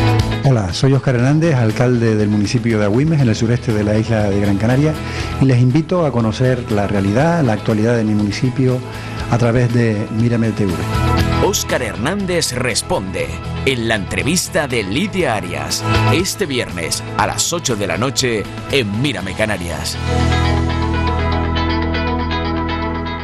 Les invito a seguir esa entrevista de mi compañera Lidia Arias con Óscar, el alcalde de Agüimes. Por cierto, Óscar, no sé si conocías al alcalde de Agüimes, fue también consejero del Cabildo Insular de Gran Canaria. Sí, es un hombre, yo lo he entrevistado varias veces, un hombre muy próximo, evidentemente, alcalde de Agüimes, del propio Antonio Morales, como comprenderás, el presidente efectivamente del Cabildo de Gran Canaria. Además tienen allí un proyecto, el tema del gas en Arinaga, ¿no? Esa batalla terrible cuando salió Antonio Morales en contra, después de ese decreto en Madrid sobre la implantación, el modelo de gas en esta comunidad autónoma. El segundo, efectivamente, yo recuerdo entrevistarlo, que salió a la carga porque es alcalde y le pertenece, es responsable de esa zona industrial.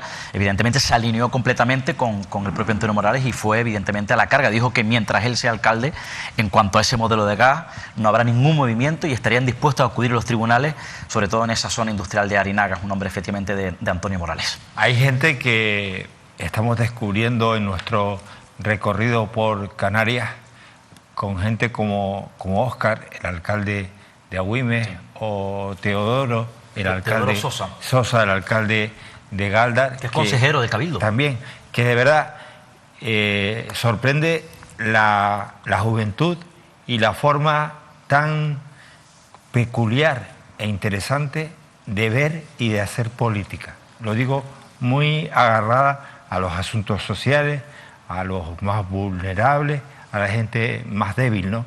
A mí, gente a estas alturas de la película, jóvenes que estén preocupados y que además lo hagan por sus vecinos. Y de esta manera... Te voy a contar una anécdota. Fíjate, es curioso, ¿no? Forma parte efectivamente del trabajo de la trastienda, ¿no? Con alcaldes, por ejemplo, como Óscar Hernández, algunos alcaldes de peso en Gran Canaria. Yo muchos de ellos, cuando los entrevisto, quiero hablar con ellos para cualquier cosa, los llamo directamente al teléfono, sí, sí, o les escribo un WhatsApp para que sepan quién soy, y te llaman, te contestan, te cierras entrevistas o para cualquier tema o cualquier cosa sobre la marcha, con una amabilidad terrible, si tienes acceso a ellos. Lo digo porque son alcaldes de peso en Gran Canaria. A veces hay concejales repartidos por toda Canarias, o concejales con responsabilidad o de la oposición, que para llegar a ellos es un laberinto. Es más fácil incluso a veces hablar con el equipo de Pedro Sánchez, por ejemplo, que un concejal por ahí en cualquier municipio. ¿Por qué se debe eso? No sé si estarás conmigo en esta cuestión, Lidia, porque también en esos ayuntamientos, no en estos que acabas de nombrar, sino en otros tantos, inmediatamente nombran a jefes de gabinete, a jefe del jefe del asesor. Y para llegar al alcalde tienes que pasar con el asesor, te pasa al secretario, al segundo de prensa, al tercero, al cuarto, y al final al alcalde no lo entrevista nunca. Esa gente, Óscar, tiene que estar para algo, cobran por algo. Entonces dice, mira, llama al periodista, sortéalo tú, aguántalo tú 5 minutos, luego pásaselo al otro, luego al otro, luego al otro, menos al alcalde. Al alcalde al final termina por hablar después de el volteo. Me ocurre mucho eso, directamente, es decir, con esa facilidad, porque ellos mismos te dan esa facilidad, esa labor para acceder a ellos, para cualquier cuestión. Me ocurre con Gran Canaria y con Lanzarote, Manolo. También Gran Canaria y Lanzarote. Depende del tema, pero sí estoy de acuerdo contigo que muchas veces hablar, pues eso, con un concejal de un ayuntamiento de X, se hace cuesta arriba. Sí. Cuando realmente quieres hacer tu trabajo, que es contrastar. Oye, lo que ha hecho Óscar, ha pasado esto, presidente, el de La Palma, ¿serías tan amable de responder? Es cierto, también es cierto que hay políticos que con algunos periodistas o con algunos medios sí, y luego con otros les cuesta un poco más. Cierto, también es verdad. Suele pasar. ¿Nos están señalando, David? No, yo tengo mis propias peleas, pero bueno, al final... No sé, por un momento sentí que Lidia nos estaba echando una puta. No, para nada, lo digo. Pero te lo digo porque lo sufrimos. Después hay mucha gente que se toma las cosas a lo personal, y después hay otros que, yo es que creo que siempre lo nombro, o cuando puedo lo nombro, a los que les da mucha caña en muchos asuntos que no son políticamente buenos, como ADG. O sea, yo he sacado muchísimas informaciones de ADG. ADEJ es un municipio del que prácticamente no salen cosas, y a mí el trato que me dan desde el gabinete de comunicación de ADEJ es exquisito, pero desde el primer día hasta el último.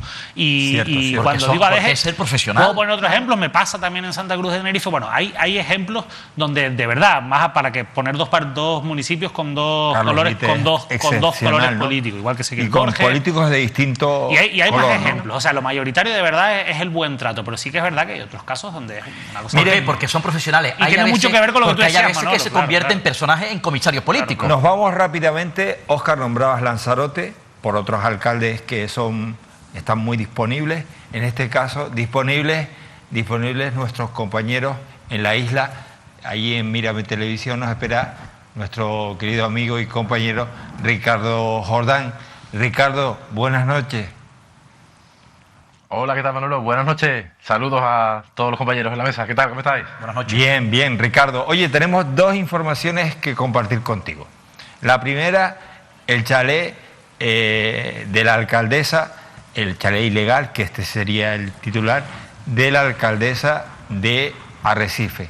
Nos referimos a esa década, según Canarias Ahora, de sorteando el derribo de ese chalet ilegal de la líder del PP de Lanzarote, que sigue intacto a la espera de otro juicio, ¿no? Vamos con esta noticia, Ricardo.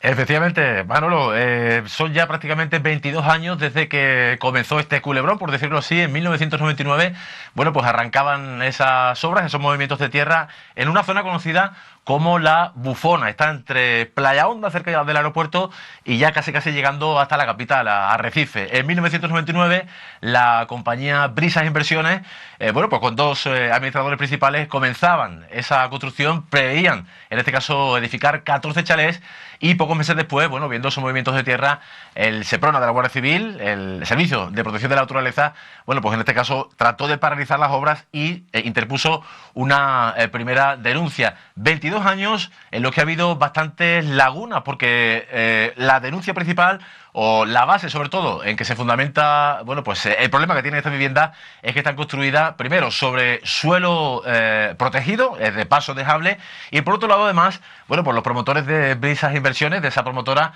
además construyeron en unas parcelas, en un suelo que ni siquiera era propiedad de ellos, sino de la familia Murillo, que 12 décadas después sigue pleiteando. La Agencia de Protección del Medio Urbano y Natural fue precisamente, bueno, pues la que interpuso esa principal denuncia, como digo, en la que se fundamenta todo este caso, pero sin embargo se han detectado lagunas importantes. Por ejemplo, desde el Gobierno de Canarias en ningún caso se impugnó la licencia de construcción que en su día concedió el Ayuntamiento de Arrecife.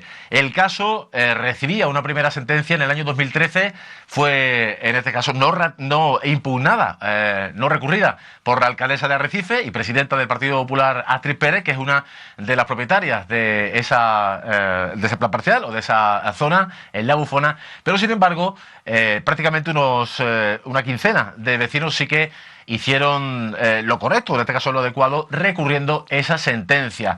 Al final, bueno, pues el caso ha ido desde Arrecife hasta la Audiencia Provincial de Las Palmas, que finalmente este órgano provincial de Las Palmas es el que ha ordenado que en noviembre del próximo año, de este presente año, en noviembre próximo, los días 14, 15, 21 y 22, tenga que repetirse la vista oral. ¿Cuáles son las incógnitas principales? Bueno, pues yo diría primero si la responsabilidad recae, en este caso, sobre los constructores, Brisas Inversiones, o más bien, por otro lado, sobre los compradores. A la propia alcaldesa de Arrecife, líder del PP de Lanzarote, Astrid Pérez, la teníamos aquí sentada hace algunas semanas en este mismo programa, en Mírame Televisión, y ella, bueno, pues aparte de anunciarnos que en noviembre iba a repetirse ese juicio ante la Audiencia Provincial de Las Palmas, bueno, pues nos destacaba especialmente que durante la primera vista oral, aquel primer juicio que se celebró ante la Audiencia Provincial de Las Palmas, en ningún caso los compradores tuvieron, digamos, la oportunidad de defenderse, ya que fueron convocados, fueron llamados llamados a declarar siempre en calidad de testigos.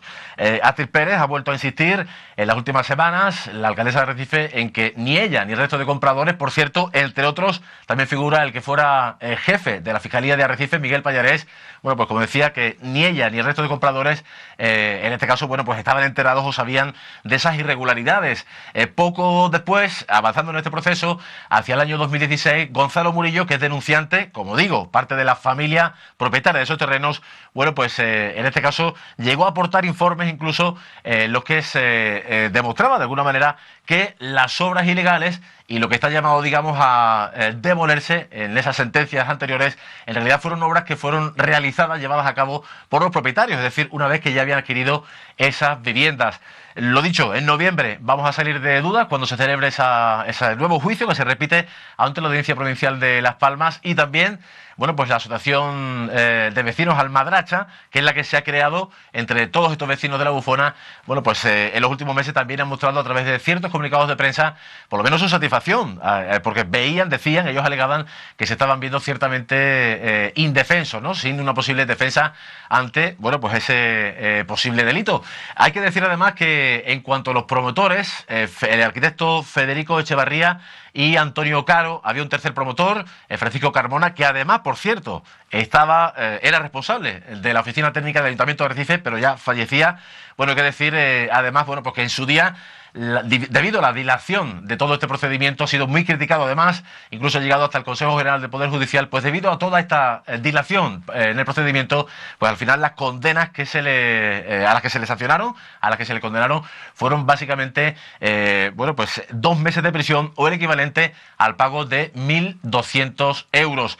Y por otro lado, compañero, también si me lo permiten, hacer una aportación, bueno, pues como cronista, ¿no? O como periodista que reside aquí y que trabaja en la isla de Lanzarote. Es un tema recurrente de publicar novedades o anuncios acerca de esta vivienda de Astrid Pérez en la Bufona.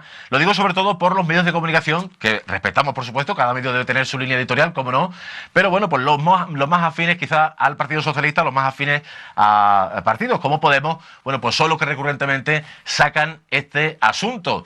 Dicen, también se comenta también aquí, en ciertos círculos de la isla de Lanzarote, que el PSOE, bueno, pues tiene algunas encuestas y quizá no son, no muestran de cara a las próximas elecciones los resultados que los socialistas esperan aquí en la isla. Lo cierto es que durante prácticamente las 3/4 partes de esta presente legislatura, de este presente mandato, recordarán, compañeros, ese pacto de gobierno que hemos tenido entre PSOE y PP, tanto en la capital, en Arrecife, también PSOE-PP, o PP-PSOE, en el caso del Cabildo de Lanzarote, durante esos 3 años, perdón, no se ha hablado absolutamente nada en la prensa, en los medios de comunicación, acerca de este asunto. En noviembre pasado, recordemos, se rompía ese pacto de gobierno entre populares y socialistas, y bueno, pues a partir de ahí es cuando también un poco ha vuelto a salir este asunto a la palestra. Pero como digo, un sinfín de lagunas, muchísimo, bueno, pues muchas demoras, en este caso, en este procedimiento judicial, y a partir de noviembre, 14, 15, 21, 22 de noviembre, vamos a conocer el desenlace final de esta, bueno, pues de esta historia, con David, la vivienda,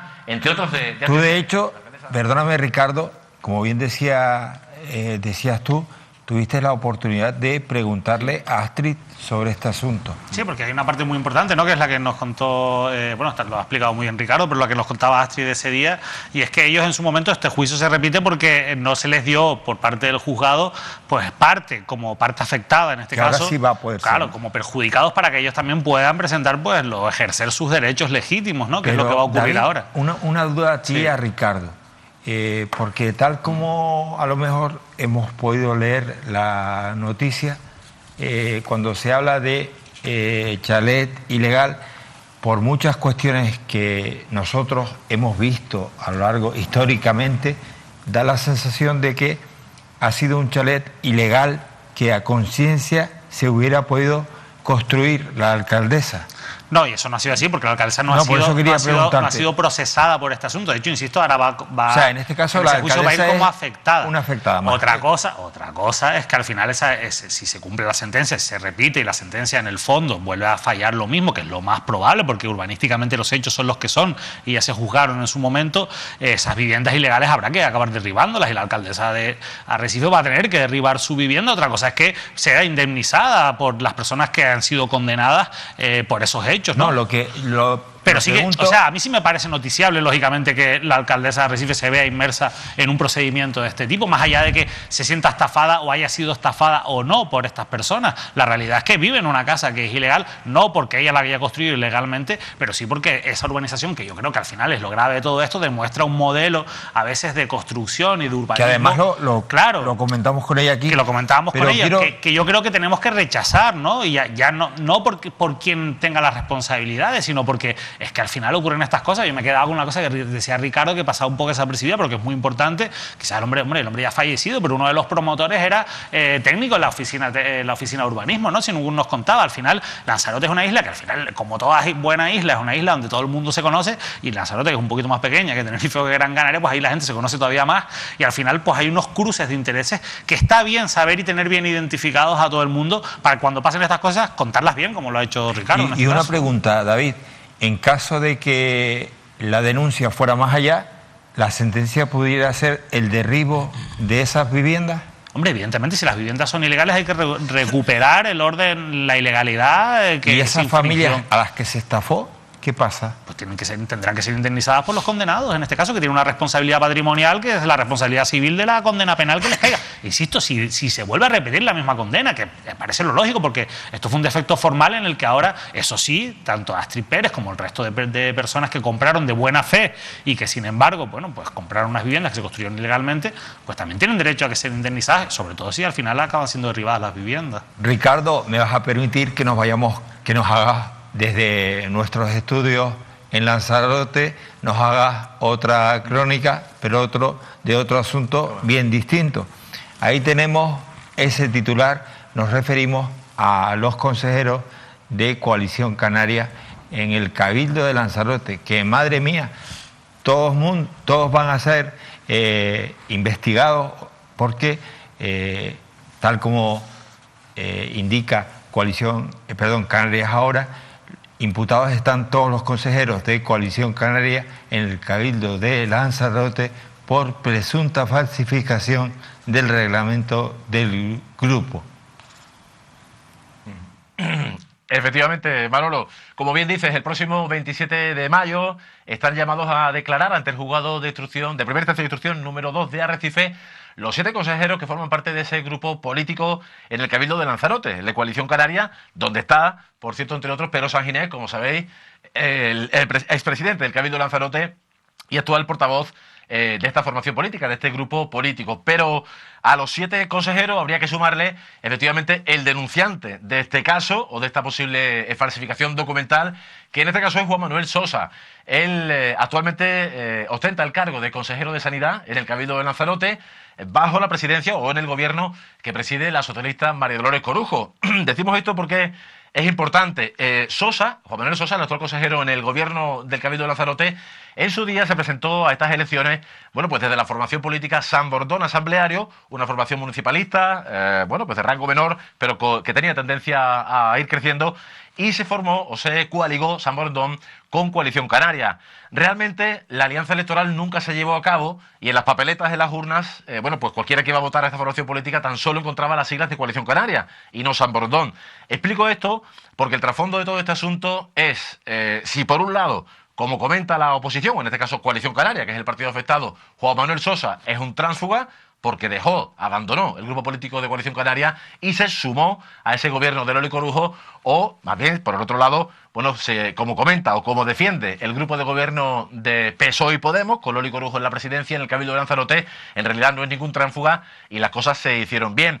Sosa ha venido a ampliar su denuncia y esto es lo que esta semana, bueno, por los medios de comunicación hemos recogido, que el juzgado número 2 de Arrecife ha admitido a trámite esa ampliación de la denuncia por esa presunta falsedad documental. Sosa acusado a sus 7 excompañeros, a los 7 consejeros de Coalición Canaria en ese cabildo de Lanzarote, bueno, pues digamos de ardir, digamos elaborar un reglamento interno del grupo político, del grupo Coalición Canaria y PNC, el grupo nacionalista en ese cabildo lanzaroteño, digamos ad hoc, es decir, exprofeso, básicamente hecho con la finalidad de conseguir la expulsión de Juan Manuel Sosa.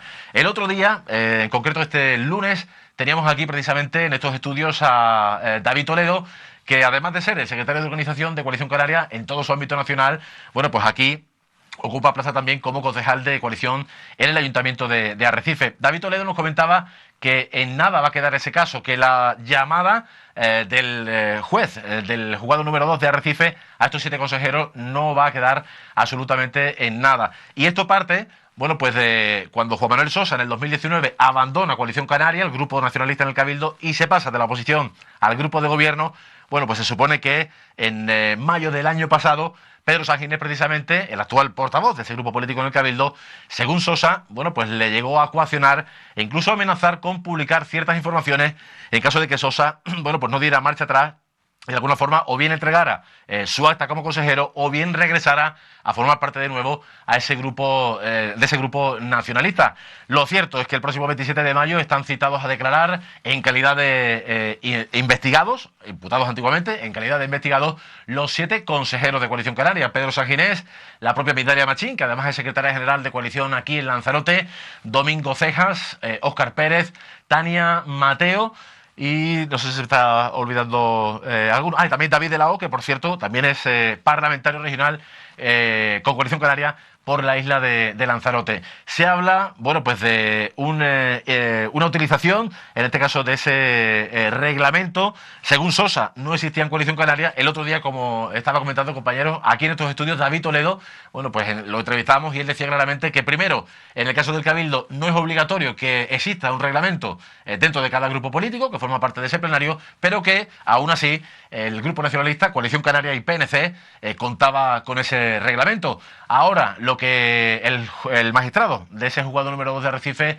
ha reclamado, en este caso al secretario del Cabildo, es que, bueno, pues aporte un informe que esclarezca si efectivamente el Grupo Nacionalista, Coalición Canaria, tenía o no tenía ese reglamento interno antes de expulsar a Juan Manuel Sosa. Luego también el juez va a preguntarle a tanto a Coalición Canaria como al Partido Nacionalista Canario, que forman parte de ese grupo nacionalista, bueno, pues si efectivamente existía o no ese reglamento interno, ese reglamento de funcionamiento. Y decía yo lo de que era clave la figura de Juan Manuel Sosa, voy hilando una cosa con la otra, porque realmente, bueno, cuando se ha roto, antes lo hablamos en el caso de Arrecife, también en el Cabildo, en noviembre pasado se rompía sendos pactos entre PSOE y PP y PSOE. Bueno, pues en el caso del Cabildo era un secreto a voces. Si se rompía ese pacto, era Vox Populi. Loli Corujo y el PSOE, bueno, pues tenía, digamos, la sartén cogida por el mango. Si le fallaba al Partido Popular, sumando los 2 consejeros que actualmente de Podemos, que forman parte de ese grupo de gobierno, la figura de Sosa, bueno, pues era clave para, digamos, inclinar la balanza hacia un lado o el otro. Es decir, un gobierno como el actual que tenemos en Lanzarote, entre PSOE, Podemos, con la participación en el concurso de Sosa, ese tránsfuga para Coalición Canaria, o la otra posibilidad de gobierno, que en este caso era entre los nacionalistas, Coalición Canaria, y los populares, el Partido Popular, que son ahora mismo los 2 partidos que forman parte de la bancada, que componen la bancada de la corporación. Ricardo, la verdad que muy bien explicado los 2 asuntos, y curiosamente los 2 protagonistas, o por lo menos 2 de los protagonistas, han estado en nuestros estudios.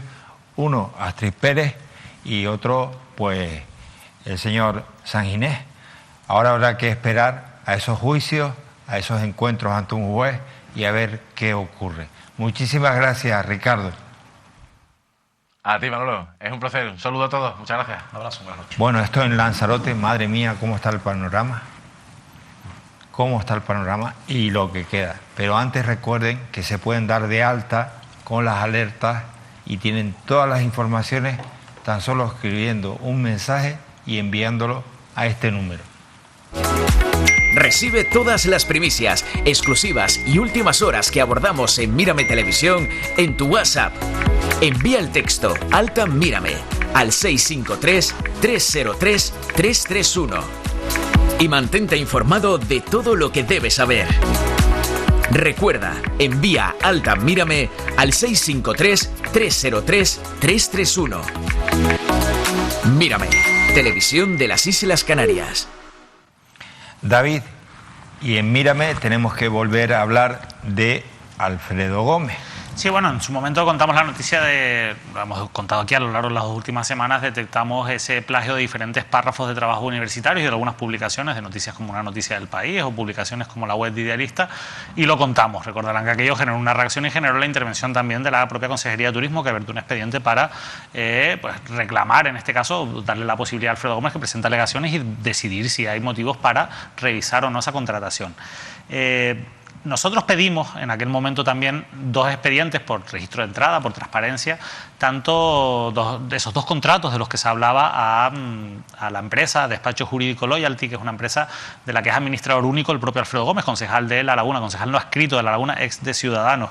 Pedimos esos contratos para poder ver los expedientes, y aquí vamos a hablar de esas noticias y aquí vamos a dar información, porque yo creo que esto es una cosa muy importante. Al final nosotros estamos aquí guardando un poco, siendo los guardianes de ese derecho a la información que tiene la gente, y la gente necesita que cuanto más información le demos, mejor. Y todo esto que yo voy a contar ahora completa lo que ya hemos contado, es más información, y eso es fundamental para que la gente se pueda crear una opinión, lo cual es un valor básico de una democracia, ¿no? Yo creo que esto hay que dejarlo clarísimo, esa función que nosotros tenemos, y por eso es muy importante contar esto. Hemos pedido esos 2 contratos. Una administración, que es la Consejería de Turismo, ha sido eficiente, yo creo que de las consejerías más eficientes o de las administraciones más eficientes con las que yo me he topado rápidamente. Han pasado solamente 2 semanas, no llega prácticamente ni a 2 semanas desde que lo pedí.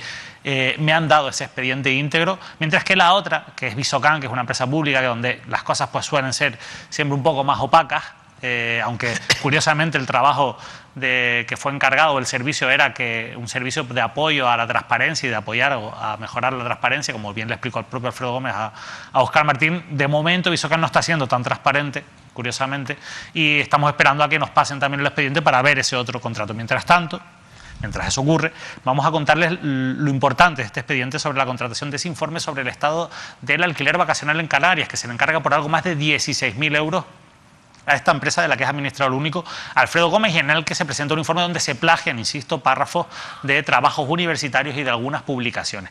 Una cosa que es muy importante: los expedientes tienen que estar foliados administrativamente, o sea, los expedientes tienen que tener un orden. Esto es muy importante para saber qué documento es anterior y qué documento es posterior.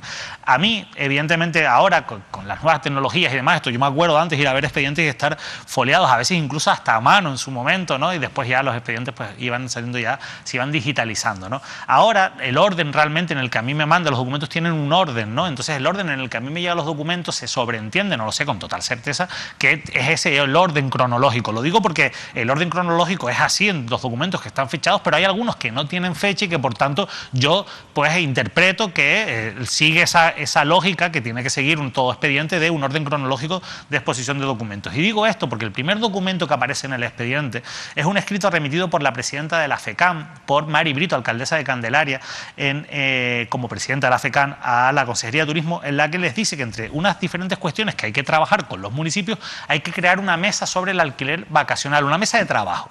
Lo digo porque al ser el primer documento del expediente entiendo que esta es la motivación que lleva a pedir este informe. Mari Brito no le dice que haya que pedir un informe sobre el alquiler vacacional, le dice: oye, Gobierno de Canarias, Consejería de Turismo, tenemos que sentarnos a hablar del alquiler vacacional y crear una mesa que tenga reuniones periódicas, es lo que le viene a proponer. El siguiente documento que aparece, esto es muy llamativo, es un presupuesto sobre ese informe que envía, en este caso, un presupuesto realizado por Despacho Jurídico Loyalty. Es decir, el despacho de Alfredo. De Alfredo. No hay un documento anterior en el que se le encargue a Alfredo Gómez o a su despacho jurídico un presupuesto. ¿Qué es lo que habitualmente se hace? Que es lo que por lógica debería ser así cuando es la administración quien lidera esa contratación. Te solicita un presupuesto. Claro, te solicita un presupuesto. Aquí no te lo solicitaron, sino llegó. Claro.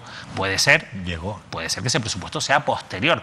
Ahora les voy a explicar por qué creo que no lo es, más allá de porque está el segundo es el segundo documento que llega en ese expediente que me manda oficialmente el Gobierno de Canarias, la Consejería de Turismo. Bueno, ese presupuesto marca todas las bases de cuánto va a costar el trabajo, qué es lo que se va a hacer y coincide con el documento que finalmente se entrega. En ese presupuesto incluso se llega a decir que la empresa se compromete a tener reuniones con las administraciones locales. Yo no sé si se han producido esas reuniones con las administraciones locales, pero es algo que se puede comprobar. También se compromete a presentar trasladar presencialmente el trabajo a la Consejería de Turismo, en este caso a la Viceconsejería de Turismo, que recuerden que quien encarga este trabajo es Teresa Verástegui, la viceconsejera de Turismo, que fue compañera de partido de Alfredo Gómez en Ciudadanos en La Laguna. Y el siguiente documento que aparece, que tiene fecha, fíjense, el documento de Mari Brito de la FECAN es del mes de febrero, del 23 de febrero. Bueno, pues el siguiente documento que aparece es ya un escrito elaborado por la propia y firmado por la propia Teresa Verástegui. Quédense con la fecha, es del 25 de marzo de 2021. En ese escrito en el que supuestamente se justifica la necesidad de la contratación, lo que se hace es reproducir lo mismo que hay en el presupuesto. Insisto, no tenemos la certeza de si esto se está copiando el presupuesto copia esta resolución, pero ya les digo yo que tiene pinta de ser lo segundo. ¿Por qué? Pues porque esta resolución incluso cifra y da el mismo precio, la misma cuantía que viene en ese presupuesto, es decir, son como un guante. Y ahí vienen incluso los mismos bloques en los que se divide el presupuesto en este trabajo, es decir, todo apunta, todo parece indicar con esta documentación que fue Alfredo Gómez, fue la parte privada quien en este caso impulsó la contratación y se dirigió a la consejería, por lo menos de manera formal, que obren el expediente para que se realizara ese trabajo.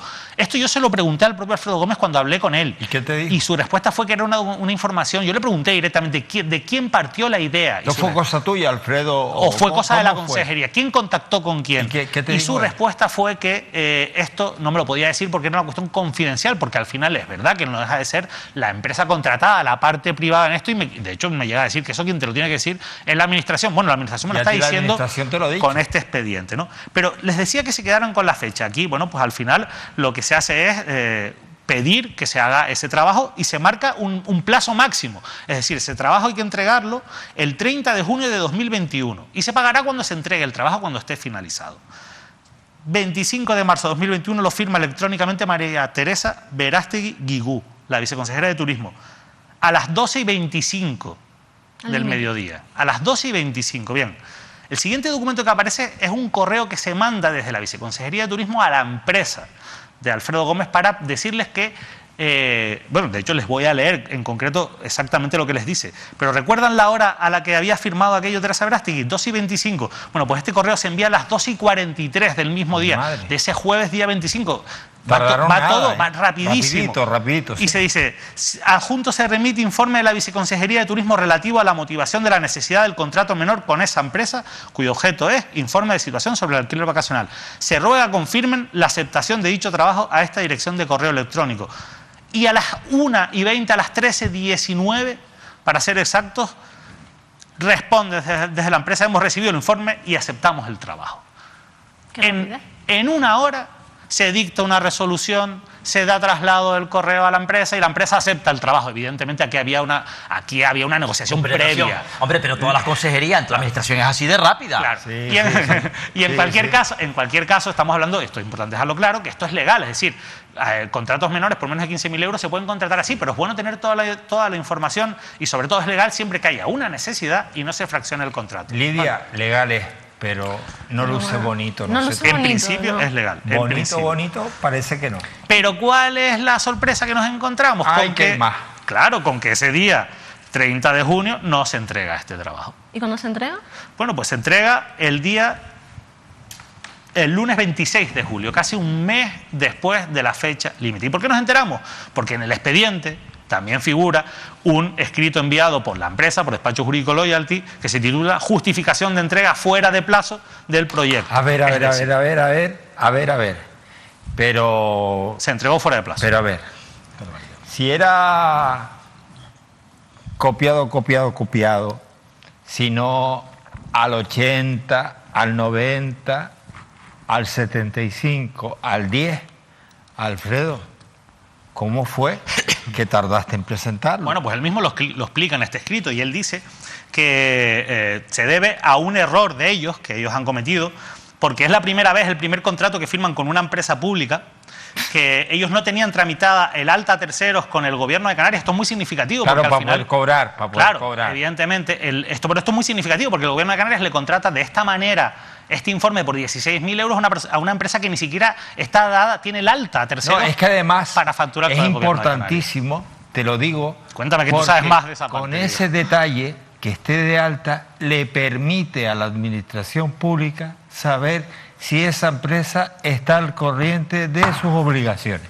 Bueno, pues eso es un dato importante. Por tanto, en todas formas, era una empresa... que alguien de la transparencia era una empresa no nueva sepa ese mínimo detalle, perdóname. Era una empresa que se acababa de constituir y por tanto esa empresa, yo entiendo que no tenía ni siquiera... De un día para otro. Deudas, pero la realidad es que le contratan a una empresa este informe... De un día para otro. Que ni siquiera se había dado de alta. De una hora para otra. Y ahí hay como un cruce de... Hay un correo que llega desde la consejería que según Despacho Jurídico Loyalty, según Alfredo Gómez, ellos interpretan mal, en el que le dicen que, bueno, pues están hablando de esa tramitación y dicen literalmente...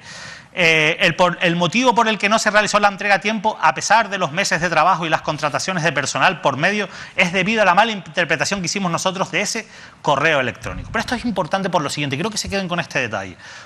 Porque en este escrito se dice, nosotros durante ese periodo seguimos trabajando.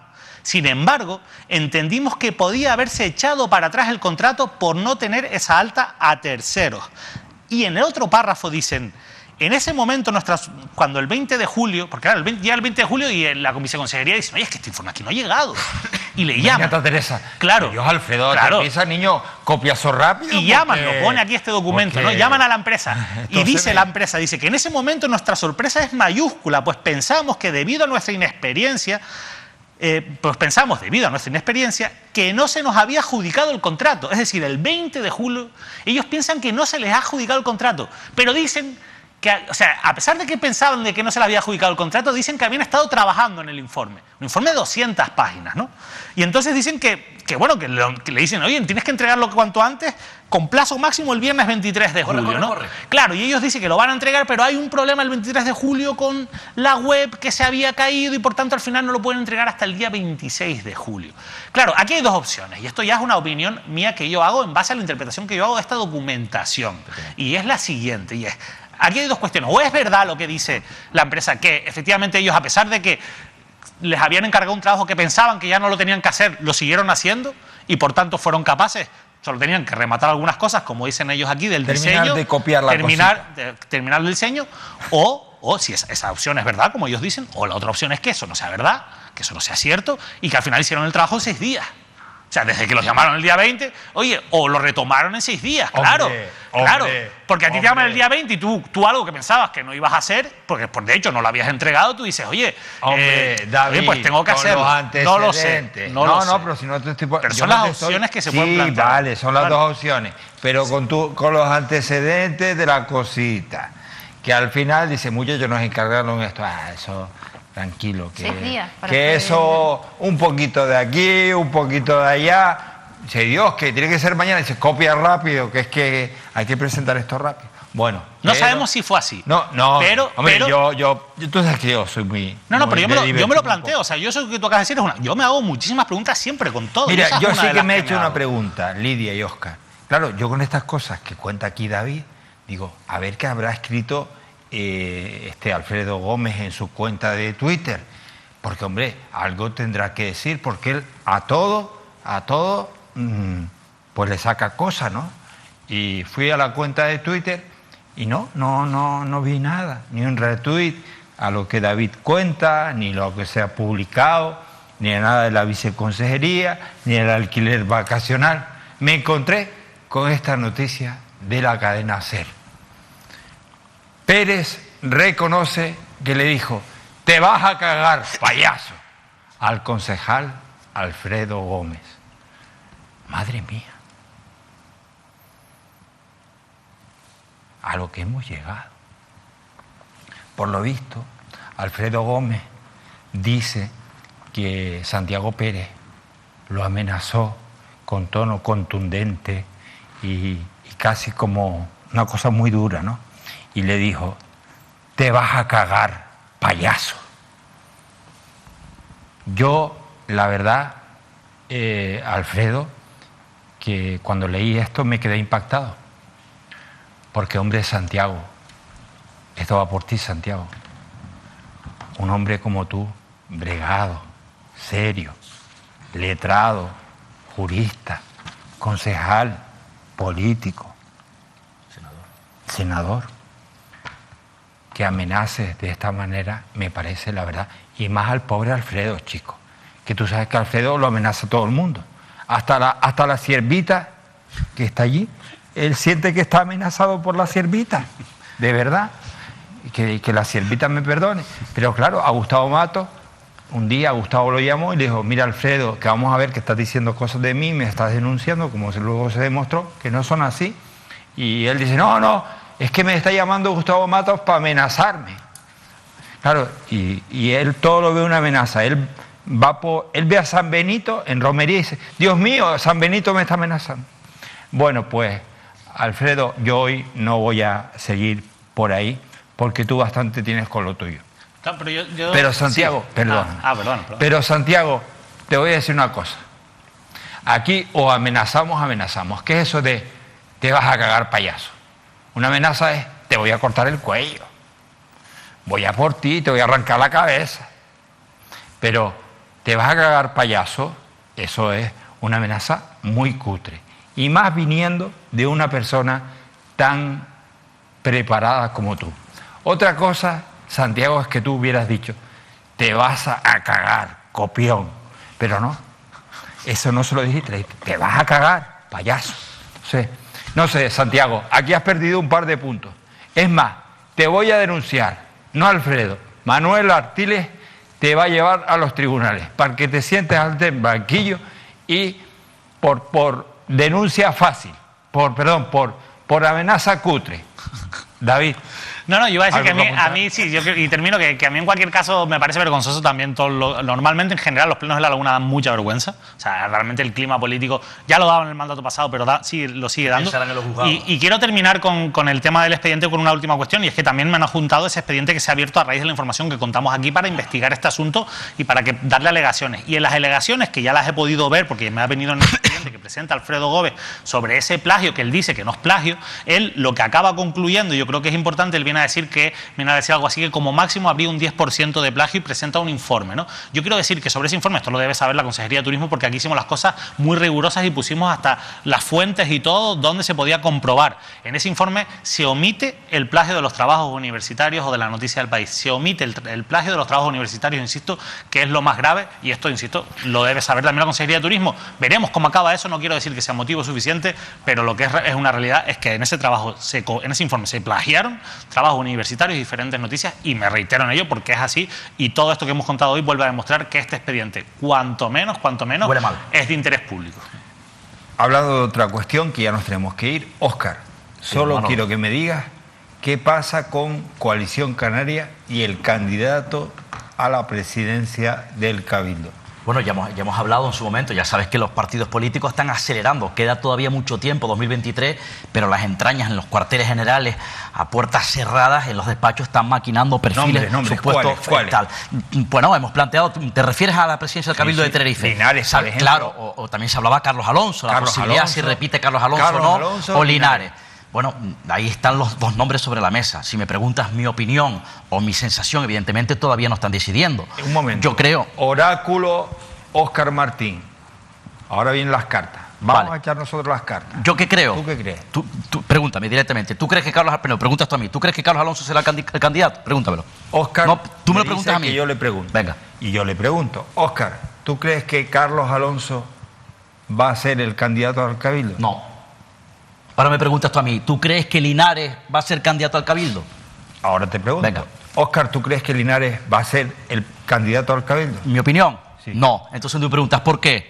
Pregúntame. ¿Por qué? Porque Coalición Canaria, según me consta, no va a arriesgar. Quiere apostar a lo seguro. Ricardo Mel. Porque en este caso quiere apostar a lo seguro. ¿Por qué? Porque para Coalición Canaria Tenerife, en 2023, recuperar el poder en el Cabildo Insular de Tenerife es clave e importante. ¿Y entonces? Entonces tú me preguntas ahora, ¿quién crees tú? O sea, una creencia, una sensación. Atención. ¿Quién crees tú que será el candidato o la candidata de Coalición Canaria a la presidencia del Cabildo de Tenerife? Atención. José, baja inmediatamente de sonido, de iluminación. Según yo pregunte, Óscar responde y aquí se apaga la luz y vamos. ¿Entendiste eso? Sí. Pero tenía que hacer la pregunta. Por tanto, te pregunto, Óscar, no es ni Carlos Alonso, ni Francisco Linares. Sí, te preguntaré tú quién crees. Por tanto, no quién será. ¿quién crees tú que va a ser el candidato de Coalición Canaria? Yo no descarto que la candidata a la presidencia del Cabildo de Tenerife sea Ana María Oramas.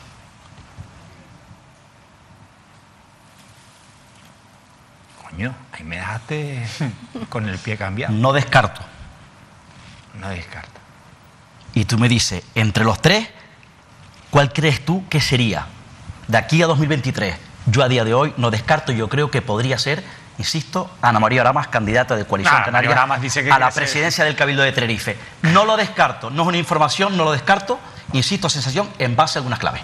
Bueno, pues señores, lo dicho, apague y vámonos. Adiós.